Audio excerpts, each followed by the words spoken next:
Hormuz കടലിടുക്ക് തുറക്കാൻ Trump നൽകുന്ന അന്ത്യശാസന സമയം അല്പമൊന്ന് നീട്ടി. നാളെ 1 മണി വരെ, 1 മണിക്കകം ഹോർമുസ് തുറന്നില്ലെങ്കിൽ വലിയ നാശം ഇറാൻ സംഭവിക്കും എന്നാണ് ട്രംപിൻ്റെ വീണ്ടുമുള്ള മുന്നറിയിപ്പ്. പക്ഷേ ഇറാൻ ഇതിനോട് പ്രതികരിക്കുന്നില്ല. നിങ്ങൾ എന്തും ചെയ്തോളൂ എന്ന ഭാവമാണ് ഇറാന്. ഒരു തരത്തിലും അമേരിക്കയുടെ ഭീഷണിയെ ഇറാൻ ഭയക്കുന്നില്ല.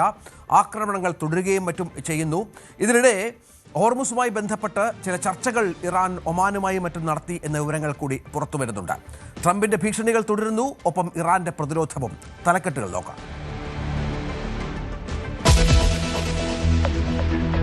ഹോർമുസ് കടലിടുക്കിൽ ട്രംപിന്റെ അവസാന മുന്നറിയിപ്പ്. ചൊവ്വാഴ്ച രാത്രി 8 മണി വരെ സമയം.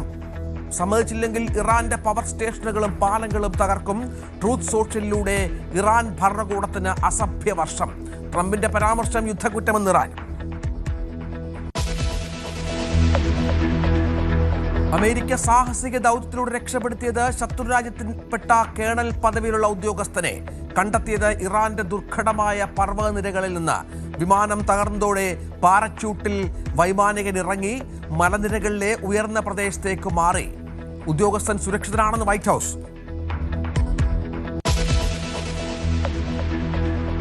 രക്ഷാ ദൗത്യത്തിനിടെ അമേരിക്കയ്ക്ക് കനത്ത നഷ്ടം. സ്വന്തം വിമാനങ്ങൾ തന്നെ സ്ഫോടനത്തിലൂടെ തകർക്കേണ്ടി വന്നു. സ്വയരക്ഷ, അത്യാധുനിക ആയുധങ്ങളും വിമാനങ്ങളും ശത്രുക്കളുടെ കയ്യിൽ അകപ്പെടാതിരിക്കാൻ ദൗത്യത്തിനായി പോയത് മാരകമായ ആയുധങ്ങൾ ഘടിപ്പിച്ച ഡസൻ കണക്കിന് വിമാനങ്ങൾ.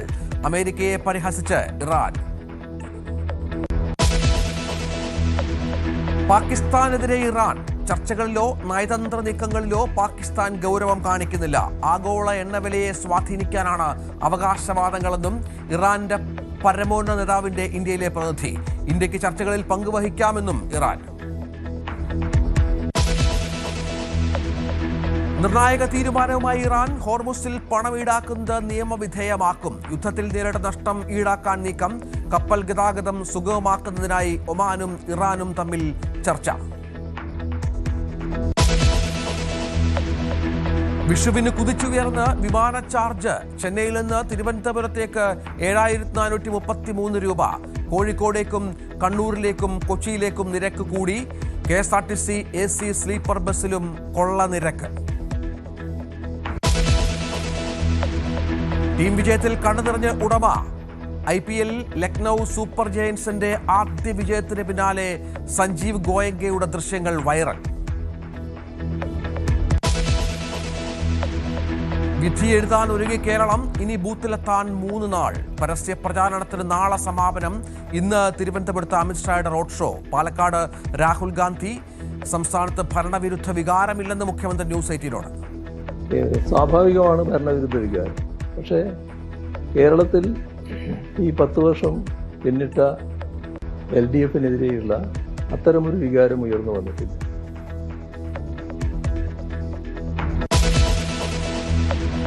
ആർട്ടിമിസ് 2 ഇന്ന് ചന്ദ്രന്റെ ഭ്രമണപഥത്തിൽ. ഭൂമിയുടെ വിസ്മയകരമായ ചിത്രങ്ങൾ നാസയിലേക്ക് അയച്ച യാത്രികർ. വെള്ളിയാഴ്ച സംഘം തിരികെ ഭൂമിയിലേക്ക്.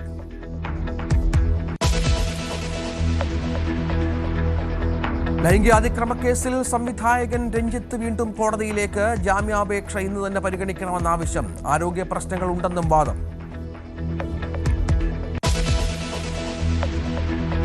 ട്രക്കിങ്ങിനിടെ കുടകിൽ കാണാതായ നാദാപുരം സ്വദേശിനി ശരണ്യ തിരിച്ചെത്തി. ദിശ മാറിപ്പോയതാണ് വനത്തിൽ കുടുങ്ങാൻ കാരണം. ഇനിയും ട്രക്കിംഗ് തുടരുമെന്നും ശരണ്യ.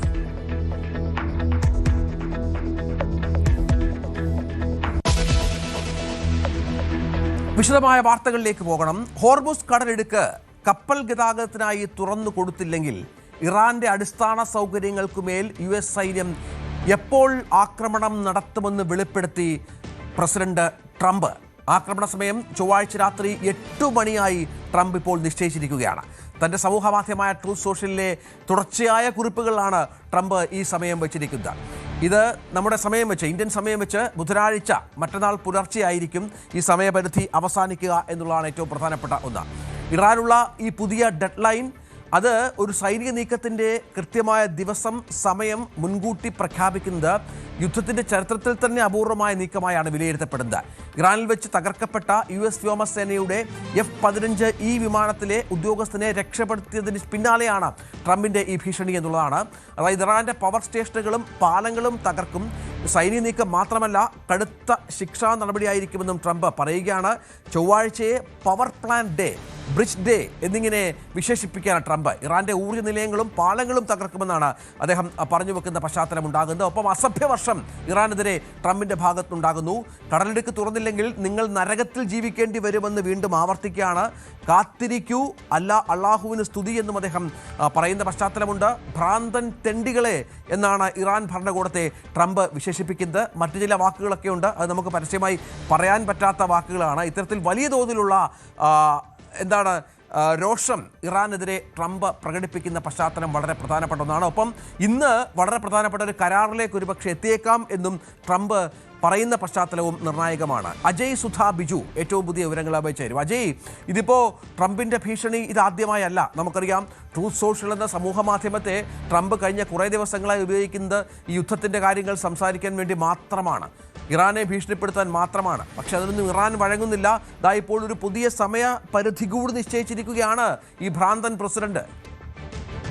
രഞ്ജിത്ത്, ഇപ്പോൾ നമുക്ക് ട്രംപിന്റെ പുതിയ പോസ്റ്റ് നോക്കുകയാണെങ്കിൽ അദ്ദേഹം കൂടുതൽ ഫ്രസ്ട്രേറ്റഡ് ആകുന്നു എന്ന് വേണം നമുക്ക് മനസ്സിലാക്കാൻ. ഇതിന്റെ ടൈമിംഗ് കൂടി നമ്മൾ പ്രത്യേകം ശ്രദ്ധിക്കേണ്ടതുണ്ട്. അതായത് ട്രംപ് കുറച്ച് ദിവസങ്ങൾക്ക് മുൻപേ ഹോർമുസ് കടലിടുക്കിന്റെ വിഷയത്തിൽ തങ്ങൾ ഇടപെടില്ല, കാരണം പശ്ചിമേഷ്യ വഴി തങ്ങൾ എണ്ണ ഗതാഗതം നടത്തുന്നില്ല, ഇതുവഴി ഗതാഗതം നടത്തുന്ന മറ്റ് രാജ്യങ്ങൾക്കാണ് ഇതിന്റെ ഉത്തരവാദിത്തമുള്ളതെന്ന് അദ്ദേഹം മാധ്യമങ്ങൾ വഴി പറയുന്നു. അതിന് പിന്നാലെ UN-ൽ ബഹ്റൈൻ ഒരു പ്രമേയം അവതരിപ്പിക്കാൻ വേണ്ടിയിട്ടുള്ള നീക്കങ്ങൾ നടത്തുന്നു. അതായത് ഹോർമുസ് കടലിടുക്ക് ഉടൻ തുറക്കണം എന്നാവശ്യപ്പെട്ടുകൊണ്ട്. എന്നാൽ ഈ ഒരു വിഷയത്തിൽ റഷ്യയുടെയും ചൈനയുടെയും വീറ്റോ പവർ അവർ ഉപയോഗിക്കുമോ എന്നുള്ള ആശങ്ക അവർക്ക് തീർച്ചയായിട്ടും ഉണ്ടായിരുന്നു. അപ്പോൾ ഇത് കാരണം മറ്റ് GCC രാജ്യങ്ങളുടെ പിന്തുണയോടെ റഷ്യയും ചൈനയും അനുനയിപ്പിക്കാനുള്ള ശ്രമങ്ങൾ നടക്കുന്നു. എന്നാൽ ചിലപ്പോൾ ഇത് വിജയിക്കാത്തത് കാരണമാകാം, അതിൽ ഔദ്യോഗികമായിട്ടുള്ള കൺഫർമേഷൻ ഒന്നും ലഭിച്ചിട്ടില്ല. എന്തൊക്കെയോ കാരണങ്ങൾ കൊണ്ട് കഴിഞ്ഞ ആഴ്ച നടക്കാനിരുന്ന ഹോർമുസ് കടലെടുക്കുമായി ബന്ധപ്പെട്ടിട്ടുള്ള പ്രമേയം അത് ഈ ആഴ്ചത്തേക്ക് മാറ്റിവെച്ചു. ഇത് ഏത് ദിവസമാണെന്ന് കൃത്യമായി നിശ്ചയിച്ചിട്ടില്ല, ഇനിയും ആ വോട്ടെടുപ്പ് നടക്കാൻ വേണ്ടിയിട്ട്. അപ്പോൾ ഈ ആഴ്ച ആ വോട്ടെടുപ്പ് നടക്കുമെന്ന് നമുക്ക് പ്രതീക്ഷിക്കാം. എന്തായാലും അതിനുശേഷം തീർച്ചയായിട്ടും ഗൾഫ് രാജ്യങ്ങളുടെ ഭാഗത്ത് നിന്ന് അമേരിക്കയ്ക്ക് ഒരു സമ്മർദ്ദം ഉണ്ടായിട്ടുണ്ട് എന്ന് വേണം നമുക്ക് മനസ്സിലാക്കാൻ. കാരണം അതിനുശേഷമാണ് ട്രംപ് ഈ ഹോർമുസ് കടലിടുക്ക് തുറക്കണം എന്ന് ഇറാനോട് പിന്നീട് കൂടുതലായി ആവശ്യപ്പെട്ടു തുടങ്ങിയത്. അതിനു മുൻപേ തങ്ങൾ ഇടപെടില്ല എന്ന് പറഞ്ഞ ട്രംപ് തന്നെ നിലവിൽ ഈ ഹോർമുസ് തുറക്കാൻ വേണ്ടി ഇറാന് സമയപരിധി നിശ്ചയിക്കുന്ന കാഴ്ചയാണ് നമുക്ക് കാണാൻ സാധിച്ചത്.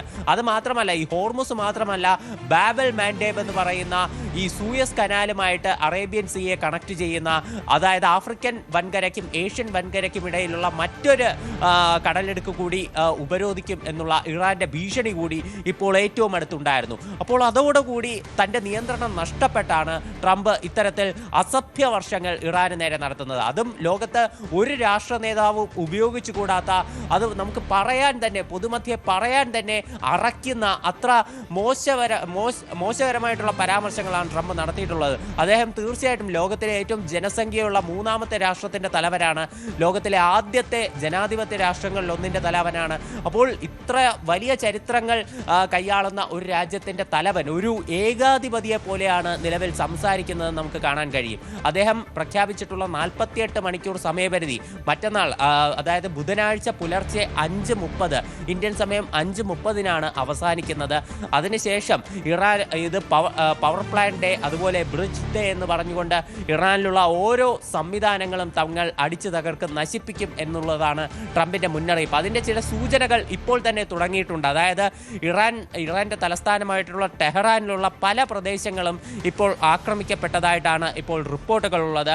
ഇറാന്റെ തലസ്ഥാനമായിട്ടുള്ള ടെഹ്റാനുള്ളിൽ തന്നെ ബഹറിസ്ഥാൻ എന്ന് പറയുന്ന പ്രവിശ്യയിൽ 13 മരണം നിലവിൽ ഇപ്പോൾ കുറച്ച് മണിക്കൂറുകൾക്ക് മുൻപേ നടന്നിട്ടുള്ള ആക്രമണങ്ങൾ റിപ്പോർട്ട് ചെയ്തിട്ടുണ്ട്.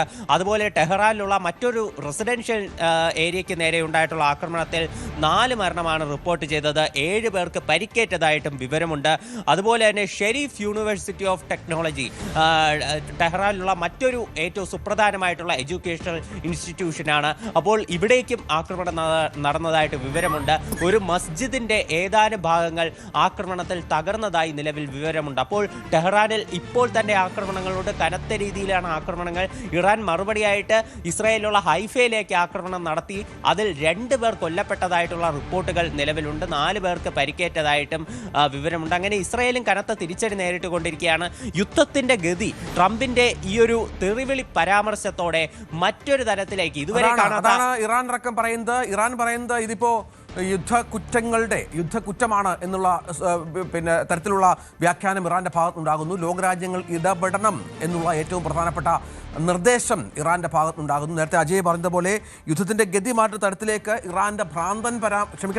ട്രംപിന്റെ ഭ്രാന്തൻ പരാമർശങ്ങൾ മാറുന്നു എന്ന കാര്യത്തിൽ സംശയമില്ല. അത് നിരവധി പരാജയങ്ങൾ യുദ്ധവുമായി ബന്ധപ്പെട്ട് അപ്രതീക്ഷിതമായ നിരവധി പരാജയങ്ങൾ അത് പ്രത്യക്ഷമായ അല്ലെങ്കിൽ പോലും അമേരിക്ക നേരിടുന്നുണ്ട് എന്നുള്ളത് ഏറ്റവും നിർണായകമായ ഒന്നാണ്. അത്ര ശക്തമായ പോരാട്ടം ഇറാന്റെ ഭാഗത്തു നിന്ന് ഉണ്ടാകുന്നത് ട്രംപിനെ ചില്ലറെ ഒന്നുമല്ല അസ്വസ്ഥനാക്കുന്നത്. അതിന്റെ ഭാഗമായി തന്നെയാണ് ഇത്തരം വാക്കുകൾ എന്ന് വേണം മനസ്സിലാക്കാൻ. മറ്റൊന്ന്, കഴിഞ്ഞ വെള്ളിയാഴ്ചയാണ് ശത്രുരാജ്യത്തിന്റെ മണ്ണിൽ ഒരു അമേരിക്കൻ പൈലറ്റ്, അതും കേണൽ പദവിയിലുള്ള ഒരു ഉദ്യോഗസ്ഥൻ അകപ്പെട്ടു പോയത്.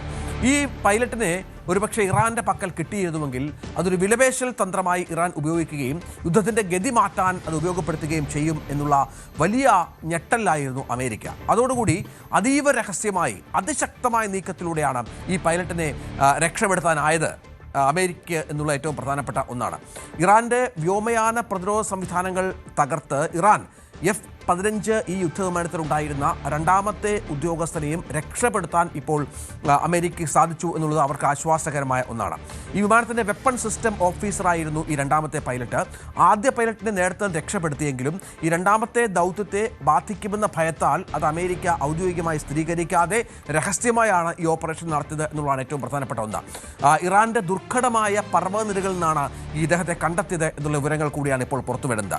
അതായത് ഈ പാരച്യൂട്ടിൽ ഈ വിമാനം ഇറാൻ വെടിവെച്ചിട്ടപ്പോൾ പാരച്യൂട്ടിൽ ഇയാൾ താഴെ ഇറങ്ങുന്നു. അതിനുശേഷം ഈ പർവ്വതനിരകളിലേക്ക് ഇയാൾ മാറുകയും മറ്റും ചെയ്യുന്നു. ഈ കേണൽ അതിനുശേഷം പ്രത്യേക സിഗ്നലിംഗ് സംവിധാനത്തോടു കൂടി അമേരിക്കൻ സൈനികരെ താൻ ഇവിടെ ഉണ്ട് എന്ന് വിവരം അറിയിക്കുന്നു. ഇതൊക്കെ ഈ സൈനിക പരിശീലനത്തിൻ്റെ ഭാഗമായി ഈ കേണൽ ലഭിച്ച അറിവിൻ്റെ ഒരു പ്രത്യേക തരത്തിലുള്ള രീതിയിൽ തന്നെയാണെന്നുള്ളതാണ്. Survival, evasion, resistance and escape എന്ന പരിശീലനമാണ് അമേരിക്കൻ സൈനികർക്കും മറ്റും സവിശേഷമായി നൽകുന്നത്. അതിൻ്റെ വിജയമാണ് ഇതെന്നാണ് ട്രംപ് വിശേഷിപ്പിക്കുന്നത്. ഒപ്പം ഈ പൈലറ്റ് സുരക്ഷിതനാണ് എന്നും ട്രംപ് പറയുന്ന ഒരു പശ്ചാത്തലം കൂടിയുണ്ട്. ഇത് വലിയ നിർണായകമായ ഒരു ദൗത്യമായിരുന്നല്ലോ അജയ് അമേരിക്കയെ സംബന്ധിച്ചിടത്തോളം. കാരണം ഇറാന്റെ കയ്യിൽ ഈ പൈലറ്റിനെ കിട്ടിയിരുന്നെങ്കിൽ യുദ്ധത്തിൻ്റെ ഗതി മാറ്റാൻ വിലപേശൽ തന്ത്രത്തിലൂടെ ഇറാന് സാധിക്കുമായിരുന്നു.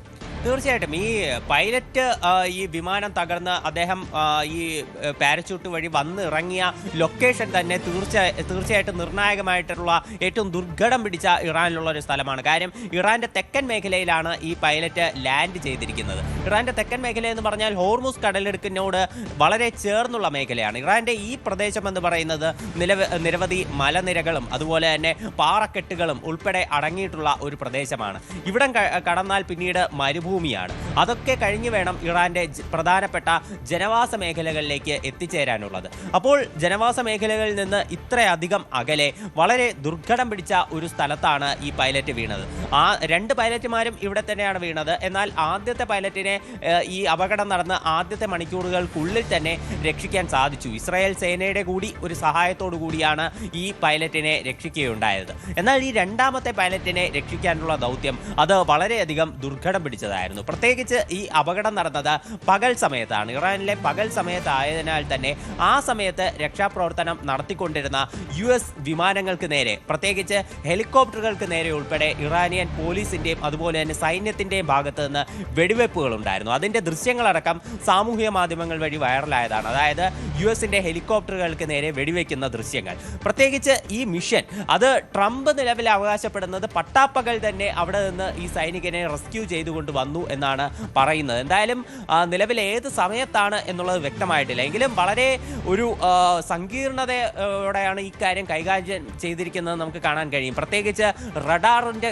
കണ്ണിൽപ്പെടാതെ വളരെ താഴ്ന്ന് പറന്നുകൊണ്ടാണ് വിമാനങ്ങൾ ഈ രക്ഷാപ്രവർത്തനം നടത്തിയത്. അങ്ങനെ താഴ്ന്നു പറക്കുമ്പോഴുള്ള മറ്റൊരു അപകടം എന്ന് പറയുന്നത് ഇറാനിയൻ സേനയുടെയും പോലീസിൻ്റെയും കണ്ണിൽപ്പെടാനുള്ള സാധ്യതയുണ്ട്. അങ്ങനെയുള്ള വെടിവെപ്പിൻ്റെ ദൃശ്യങ്ങളാണ് നമ്മൾ നേരത്തെ സൂചിപ്പിച്ചത്. അപ്പോൾ ഇത്തരത്തിൽ ഒരു റഡാറിൻ്റെ കണ്ണിൽപ്പെടാതെ വളരെ താഴ്ന്ന് ഭൂമിയോട് ചേർന്ന് എന്നാൽ ശബ്ദം കേൾക്കാത്ത വളരെ സൗണ്ട് പ്രൂഫായിട്ടുള്ള, അതായത് മുമ്പ് പാകിസ്ഥാനിൽ ബിൻ ലാദനെ വധിച്ച മിഷനൊക്കെ നമുക്കറിയാം. അതിൽ ഉപയോഗിച്ചതും ഏതാണ്ട് സമാനമായിട്ടുള്ള വിമാനങ്ങളാണ്. അതായത് റഡാറിൻ്റെ കണ്ണിൽപ്പെടാതെ താഴ്ന്നു പറന്ന് അതേസമയം ശബ്ദം ജനവാസ മേഖലകളിലേക്ക് കേൾക്കാത്ത രീതിയിലുള്ള വിമാനങ്ങൾ, ഹെലികോപ്റ്ററുകൾ ഇവ ഉപയോഗിച്ചുകൊണ്ടുള്ള ഒരു റെസ്ക്യൂ മിഷൻ തന്നെയാണ് നടത്തിയത്. ഈ ഒരു റെസ്ക്യൂ മിഷനെ സംബന്ധിച്ചുള്ള കൂടുതൽ വിശദാംശങ്ങൾ ഇന്ന് അമേരിക്കൻ സമയം ഉച്ചയ്ക്ക് 1 മണിയോടുകൂടി ട്രംപ് ഷെയർ ചെയ്യുമെന്നാണ് അറിയിച്ചിട്ടുള്ളത്. അദ്ദേഹം ആർമി ഓഫീസിലെത്തി സൈനികരുമായി ചർച്ച നടത്തിയതിന് ശേഷം ഇതിൻ്റെ വിശദാംശങ്ങൾ പങ്കുവയ്ക്കുമെന്ന് അദ്ദേഹം അറിയിച്ചിട്ടുണ്ട്. ഇന്ത്യൻ സമയം ഇന്ന് അർദ്ധരാത്രിയോടെ നമുക്ക് കൂടുതൽ വിവരങ്ങൾ ലഭ്യമാകുമെന്നാണ് പ്രതീക്ഷ. തീർച്ചയായും. പക്ഷേ അതിനിടയിൽ അമേരിക്ക പ്രതീക്ഷിക്കാത്ത തരത്തിലുള്ള വലിയ കനത്ത നാശനഷ്ടങ്ങൾ സംഭവിച്ചു എന്നുള്ള വിവരം കൂടി വാഷിംഗ്ടൺ പോസ്റ്റ് അടക്കമുള്ള മാധ്യമങ്ങൾ പുറത്തുവിടുന്നുണ്ട്. പൈലറ്റിനെ രക്ഷപ്പെടുത്തിയെങ്കിൽ പോലും അത്യാധുനിക ആയുധങ്ങളും വിമാനങ്ങളും ശത്രുക്കളുടെ കയ്യിൽ അകപ്പെടാതിരിക്കാൻ അമേരിക്കയ്ക്ക് സ്വന്തം വിമാനങ്ങൾ പോലും സ്ഫോടനത്തിലൂടെ തകർക്കേണ്ടി വരുന്ന പശ്ചാത്തലം ഉണ്ടാവുകയായിരുന്നു. കാരണം അത്രത്തോളം വലിയ പ്രതിരോധമാണ്, അത്രത്തോളം വലിയ ആക്രമണമാണ് ഇറാന്റെ ഭാഗത്ത് നിന്ന് ഈ ദൗത്യത്തിനിടെ ഉണ്ടായത് എന്നുള്ളതാണ്. 2 MC-130J ഒപ്പം ട്രാൻസ്പോർട്ട് വിമാനങ്ങൾ സാങ്കേതിക കാരണങ്ങളാൽ കുടുങ്ങിപ്പോയതിനെ തുടർന്ന് അവ സ്ഫോടനത്തിലൂടെ നശിപ്പിക്കുകയായിരുന്നു എന്നുള്ള വിവരങ്ങളാണ് ഇപ്പോൾ പുറത്ത് വരുന്നത്. ഇറാനിൽ നിന്ന് പിൻവാങ്ങുന്നതിനിടെ ഈ വിമാനങ്ങൾ ഉപേക്ഷിക്കാൻ സൈന്യം നിർബന്ധിതരായതായി വാൾ സ്ട്രീറ്റ് ജേർണലും റിപ്പോർട്ട് ചെയ്യുന്നു. ദൗത്യത്തിനായി മാരകമായ ആയുധങ്ങൾ ഘടിപ്പിച്ച ഡസൻ കണക്കിന് വിമാനങ്ങൾ അമേരിക്ക അയച്ചിരുന്നുവെന്ന് ട്രംപ് വെളിപ്പെടുത്തി. ഇറാഖ് യുദ്ധത്തിന് ശേഷം ഇതാദ്യമായാണ് ശത്രു രാജ്യത്ത് വെച്ച് US യുദ്ധവിമാനങ്ങൾ തകർക്കപ്പെടുന്നത്. നേരത്തെ 2003 ചരിത്രം നമ്മൾ ഓർത്താൽ ഇറാഖ് മിസൈൽ ആക്രമണത്തിൽ US-ന്റെ A-10 തണ്ടർബോൾട്ട് വിമാനം തകർന്ന പശ്ചാത്തലമാണ്. അതിനുശേഷം ആദ്യമായാണ് മറ്റു രാജ്യത്ത് വെച്ച് ഇത്തരമൊരു വലിയ നഷ്ടം ഇറാൻ ഉണ്ടാകുന്നത് എന്നുള്ളതാണ് ലഭ്യമാകുന്ന വിവരം. ഏതായാലും ഇത് അമേരിക്കയെ സംബന്ധിച്ചിടത്തോളം അത്ര ശുഭകരമായ ഒന്നല്ല. ഇപ്പോൾ തന്നെ വലിയ എതിർപ്പ് അമേരിക്കയിൽ ഉണ്ടാകുന്നുണ്ട്. ട്രംപ് ഈ യുദ്ധത്തിന് ഇറങ്ങി പുറപ്പെട്ടതുമായി ബന്ധപ്പെട്ട് ഇത്തരം സംഭവങ്ങൾ കൂടി വരുമ്പോൾ അത് മറ്റു തലത്തിലേക്ക് അമേരിക്കൻ ജനത എടുക്കുമെന്ന കാര്യത്തിൽ സംശയമില്ല. അജയ്, ഈ നഷ്ടങ്ങൾ അമേരിക്കയ്ക്ക് സംഭവിക്കുന്നത് അപ്രതീക്ഷിതമായാണ്. പലപ്പോഴും കോടിക്കണക്കിന് രൂപ വിലയുള്ള വിമാനങ്ങൾ തകർക്കേണ്ടി വരിക എന്ന് പറയുന്നത് അമേരിക്കയെ സംബന്ധിച്ചിടത്തോളം അത്ര പെട്ടെന്ന് മറക്കാവുന്ന ഒന്നല്ല. രഞ്ജിത്ത്, നമ്മൾ മുൻപ് പലതവണ സൂചിപ്പിച്ചതുപോലെ അമേരിക്ക ഇറാനെ വല്ലാതെ അണ്ടർ എസ്റ്റിമേറ്റ് ചെയ്തു എന്ന് വേണം ഇതിൽ നിന്നെല്ലാം മനസ്സിലാക്കാൻ. ആദ്യം ഒന്നും ആലോചിക്കാതെ ഒരു എടുത്തുചാട്ടം എന്ന് തന്നെ പറയാം. പ്രത്യേകിച്ച് ഒരു പ്ലാനുമില്ലാതെ ഒരു ഗതിയില്ലാത്ത രീതിയിലാണ് ഈ യുദ്ധം മുന്നോട്ട് പോകുന്നത് നമുക്ക് കാണാൻ സാധിക്കും. അല്ലെങ്കിൽ അമേരിക്കയുടെ മുൻ നീക്കങ്ങളൊക്കെ അനുസരിച്ച് കുറച്ച് ദിവസങ്ങൾക്കുള്ളിൽ തന്നെ വളരെ തന്ത്രപ്രധാനമായ എന്തെങ്കിലുമൊക്കെ ആക്രമണങ്ങൾ നടത്തി ഒരു ഡീലിൽ എത്തിച്ചേരുക, അല്ലെങ്കിൽ ഒരു വെടിനിർത്തൽ കരാറിലേക്ക് എത്തിച്ചേരുക, ഇതെല്ലാമാണ് നമ്മൾ ഇതിനിടയ്ക്ക്, അതായത് ഒരു ഇറാഖ് യുദ്ധത്തിന് ശേഷം പിന്നീട് ഇത്തരം ആക്രമണങ്ങളാണ് നമ്മൾ കൂടുതലായി കണ്ടിട്ടുള്ളത്. അതിന് പല ഉദാഹരണങ്ങളടക്കമുണ്ട്. പക്ഷേ ഇപ്പോൾ ഉണ്ടായിട്ടുള്ള ഈ ആക്രമണത്തിൽ കൃത്യമായ ഒരു ലക്ഷ്യം കാണാനാകാതെയാണ് അമേരിക്ക മുന്നോട്ട് പോകുന്നത് നമുക്ക് കാണാൻ സാധിക്കും. ഇപ്പോൾ കഴിഞ്ഞ ദിവസം 2 ദിവസം മുൻപേ ഉണ്ടായ ആക്രമണത്തിൽ ഒരു F-15E വിമാനം, അതുപോലെ തന്നെ ഒരു A-10 വാർത്തോഗ് വിമാനം, ഇത് രണ്ടും തന്നെ അമേരിക്കയുടെ ബില്യൺ കണക്കിന് ഡോളറുകൾ വിലയുള്ള വിമാനമാണ്. മാത്രമല്ല അതിന് പുറമെയാണ് അമേരിക്ക സെൽഫ് ഡിസ്ട്രക്ട് ചെയ്ത് കളഞ്ഞ MC-130J എന്ന് പറയുന്ന വിമാനം. ഇത് അമേരിക്കയുടെ ഓരോ വിമാനങ്ങളിലും ഒരു സെൽഫ് ഡിസ്ട്രക്ഷൻ ഫെസിലിറ്റി ഉണ്ട്. അതായത് ശത്രുക്കളുടെ കയ്യിൽ ഈ വിമാനം അല്ലെങ്കിൽ ഈ സംവിധാനം പെടും എന്നുള്ള അവസ്ഥ എത്തിയാൽ ഇതിനെ ഒരു സെൽഫ് ഡിസ്ട്രക്ഷനിലൂടെ, സ്ഫോടനത്തിലൂടെ നശിപ്പിക്കുക. പല സ്പേസ് മിഷനുകളിലും ഇത്തരമൊരു സാങ്കേതിക വിദ്യ ഉപയോഗിച്ച് തുടങ്ങിയിട്ടുണ്ട് പണ്ട് മുതൽ തന്നെ. അതായത് ഈ സ്പേസ് എയർക്രാഫ്റ്റ് ജനവാസ മേഖലകളിലേക്ക് വീഴും എന്നുള്ള ഒരു സ്റ്റേജ് എത്തുമ്പോൾ ഇത് സെൽഫ് ഡിസ്ട്രക്ട് ചെയ്ത് ആകാശത്ത് വെച്ച് തന്നെ നശിപ്പിച്ച് കളയുക. ഈ ഒരു ഫെസിലിറ്റിയാണ് ഇവിടെയും അമേരിക്ക ഉപയോഗിച്ചിട്ടുള്ളത് നമുക്ക് കാണാൻ സാധിക്കും. അപ്പോൾ ഇത്തരത്തിൽ ബില്യൺ കണക്കിന് തുകയുടെ വിമാനങ്ങൾ അത് ഇറാന്റെ ആക്രമണത്തിൽ തന്നെ നശിച്ചു. അതുപോലെ അമേരിക്ക സെൽഫ് ഡിസ്ട്രക്ട് ചെയ്ത് കളഞ്ഞ ഈ വിമാനങ്ങൾ, അത് തീർച്ചയായിട്ടും ഇപ്പോൾ ഒരു ഏകദേശ കണക്ക് നോക്കുകയാണെങ്കിൽ ഒരു ഇന്ത്യൻ മണി വെച്ച് ഒരു മാസത്തെ അമേരിക്കയുടെ യുദ്ധ ചെലവെന്ന് പറഞ്ഞാൽ ഒരു ദിവസം തന്നെ $1 ബില്യൺ. തിരിച്ചു വരാം അജയ്, തുടരുക. ഏതായാലും ആ ഒരു ഓഡിയോ പ്രശ്നം ഒന്ന് പരിഹരിക്കേണ്ടതുണ്ട്. ഇതിനിടയിൽ അമേരിക്കയുടെ ഈ വിജയത്തെ ഇറാൻ പാർലമെന്റ് സ്പീക്കർ